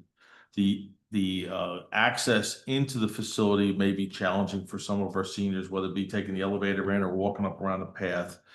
So we thought what would be the most, plus the fact that the library is already up at the senior center, I mean, at 10 Rooney, and we were looking to relocate the jitneys up there, that we would look to put the seniors in that space, and within that space, provide the Arts Council an area that they could take to store their paintings and maybe possibly even present them in the senior center, because we would have staff there to make sure it's protected 24, within the hours of operation. So that was the thought process behind that. So, but we haven't even spec'd out the space yet, because we have to, we're gonna have to get plans drawn and things of that nature, and then, with the build and all that stuff. So realistically, we're talking probably at least a year out at the minimum, if not more, for that space. That's also subject to presentation to the council and approval for capital. So, right, I would say build out is at least a year from the time we get monies, at least. At least, not yet, but 2 years. 2 years. By the time plans go into effect, engineering, architectural, MEPs. So, and I'm talking, when I say a year, I'm talking after the money's allocated and everything else, we can begin the process of building out. So we're a long way out to actually moving that particular part of we're not doing it in the next we're not doing it by November, let's put it that way. Guaranteed. Mr. DeBovi? Is that for the Arts Council or a different occupant? No, it's for our senior services, but within there, we would carve out there's enough rooms in there that we could donate an office to them, and as a space to just store some of their arts, to lock it up. It would be a small area, 10 by 20 or whatever it may be. It's a 4,800 square foot, 4,800 square foot area. And that was part of the original thought when we did the feasibility study, and the rest would be all for our seniors. There would be senior activities, there'd be a little stage put in there, or whatever else they can think about, through the direction of Mr. Van Dyke's office, to figure out what would be inside that space. And the cost that you just outlined of building out the space, you're suggesting that the town should be paying that? to Well, it would Build be- out their space for them? The space would be included in the build out costs. You know, we could negotiate with them, but that was the suggestion, so that this way we would eliminate this line item altogether, would be, once it's done, it's done. That space. That's all. I mean, one of the CBAB members suggests that the Arts Council charge their board members market rate when they use the space for events, rather than just using it for free. We could, you know, that's down the road if we actually do the project. And then Well, that should be actually commencing immediately. I agree. I mean, why postpone? Mhm. I mean, the council has already basically said they're not going to fund their existence and, No, we understand. you know, at least the rent and all that. So to continue it, any amount over, you know, past today doesn't make sense fiscally. Well, that's why, you know, we're here to discuss that. And Right. whatever Yeah, the no, decision of the that's- council is, and yeah. it's the decision. That's, Yeah. I'm just reporting to you what the meeting I had, and I'm reporting to what you know, what our thought was with the feasibility study, and, you know, not everything will be accepted or agreed upon, and, you know, but just, you know, reporting to us what was asked of us. I have a comment. Councilwoman Scarpa, would you please Yeah.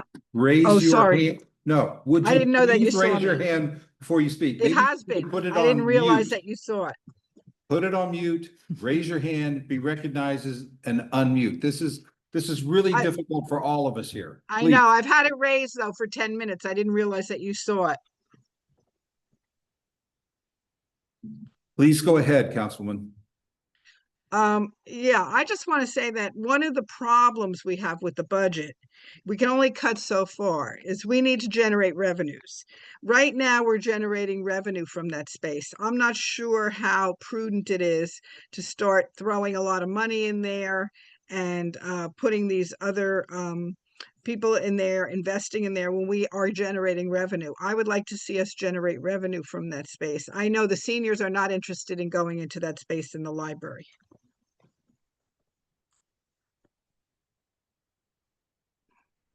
Thank you. I'm finished. Mr. Swallow, I don't know.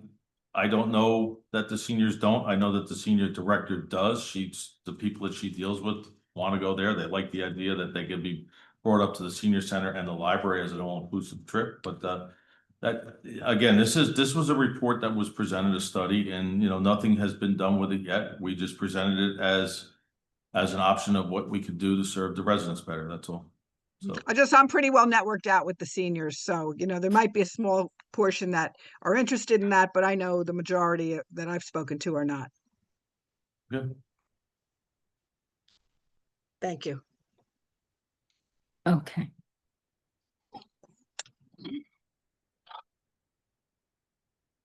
Councilwoman, are you expecting to get through this page in the next 7 minutes? Yes. No, you're really not. There's no way. There's also a motion on the floor. Like, I'm Yeah. sorry, is there a motion, Penny? yeah, you made a motion and it was seconded by Councilwoman Scarpa to cut this, 6,000. so. So we're discussing based on the motion. Do you have a motion? No, I've just been writing down the line items Okay. that are up for discussion. Okay. I What definitely frequently heard, happens yeah. Is that Councilwoman Rudin starts asking a question about something and says she's interested in cutting, and she doesn't make a motion, and then Councilwoman Scarpa seconds a motion that doesn't exist. So I think that's what's actually happened here. So I want to just go back to Councilwoman Rudin. Okay. Um, I will officially make a motion now. okay, and what is Okay. your motion? My Council? motion is to reduce the Arts Council by 6,000. I'll second that. Okay, so the budget request is 15,000. You want to reduce that by 6,000 Correct. down to 9,000. Yes. Have we discussed yet? So we have a motion, and now there's discussion. I just want to ask how much has been spent on the subsidy for the Arts Council on this line item so far this year? So we spent 14, but we have not factored in the $500 per month that they've given us. So 8 months, that's $4,000 less. Mhm. So what's the net here? 10. So the net is 10 and Councilwoman Rudin is suggesting that it be reduced to 9. So we've already, we, correct me if I'm wrong. The sub account would be overexpended, but we could absorb the hit overall. Okay.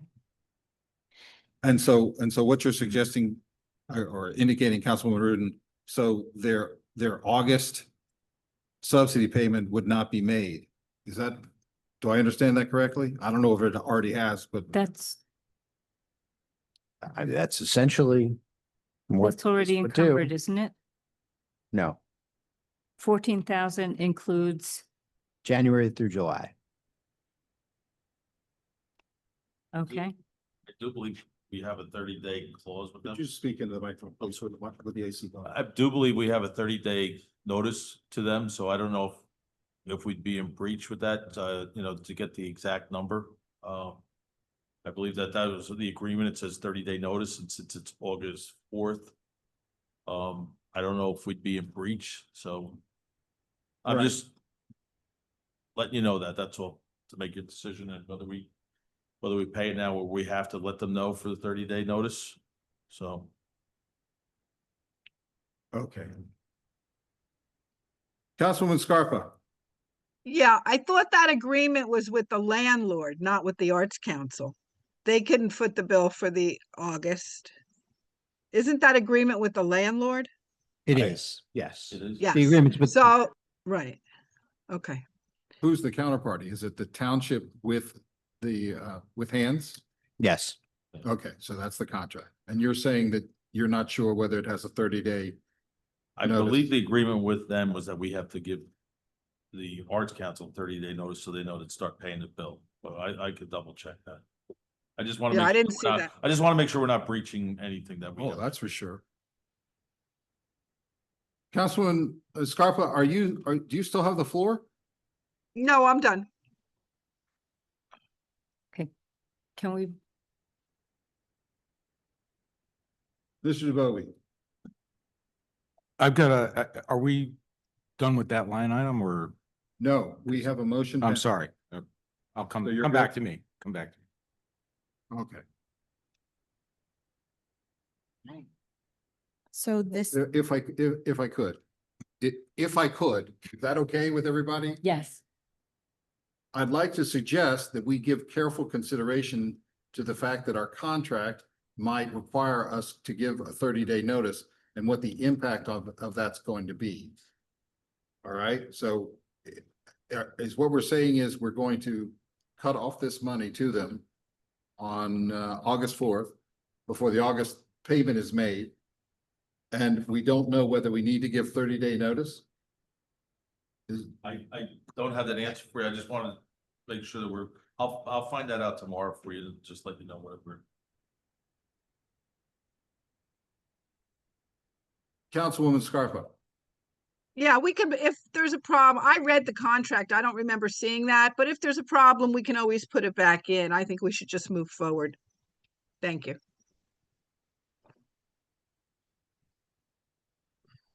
Okay, is there any further discussion?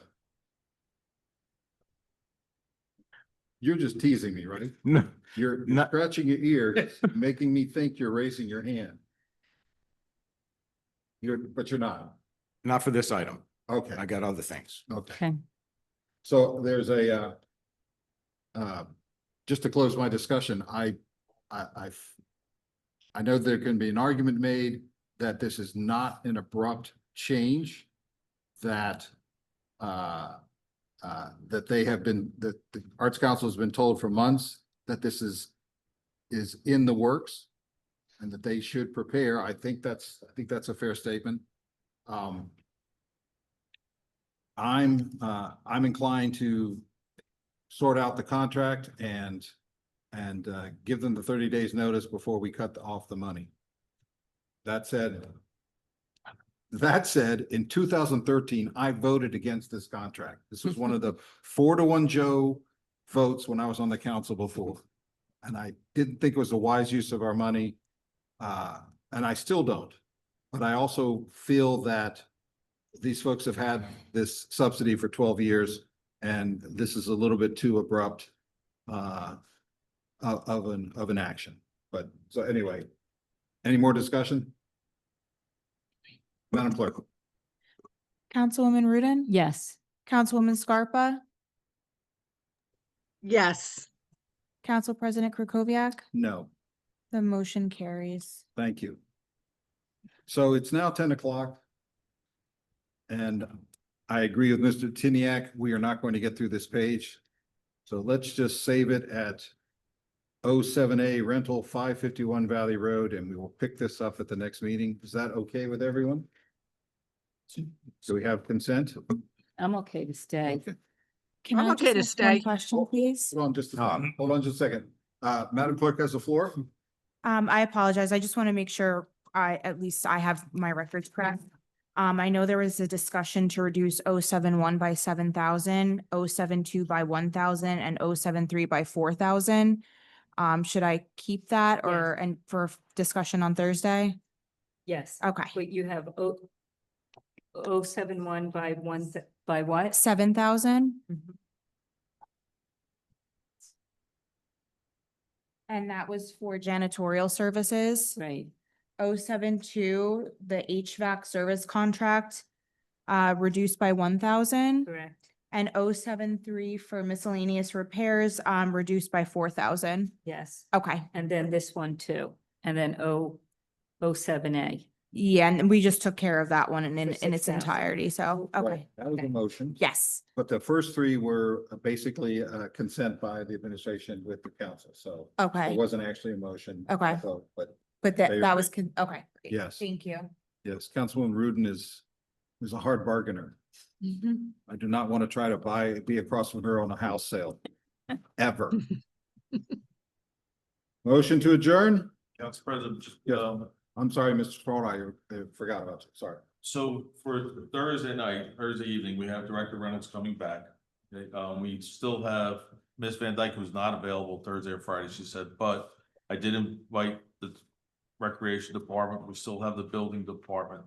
So I don't know, and if you're inviting the CBAB to come back, would it be fair to say to invite Director Reynolds and the Recreation Department and try to get through that, and then I'll save Ms. Van Dyke and Mr. Biondi for another day? Yes, I would do that because I want to devote the first 45 minutes or so, maybe a little bit longer, to the meeting on Thursday to delve into some of these great issues that they've raised. Okay, So. so we'll plan on DBW and Recreation for Thursday night. Yeah, I think that should pretty That's much. fair enough. cover it. Okay, I just want to make sure so I make sure everybody knows. Yeah. Thank you. Thank you. That's at 6 p.m. Okay. Please be reminded, I have the mayor's office hours that night too, so. Okay, I'll be yes, there we've for the first couple yes. Councilman Scarpa.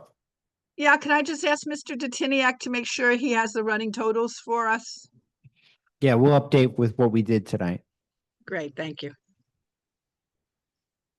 Anybody else? Motion to adjourn. Gotta have a second. folks, so we're Second. Gonna stick here. We got a second. All those in favor? Aye. Aye. Bye. All those opposed?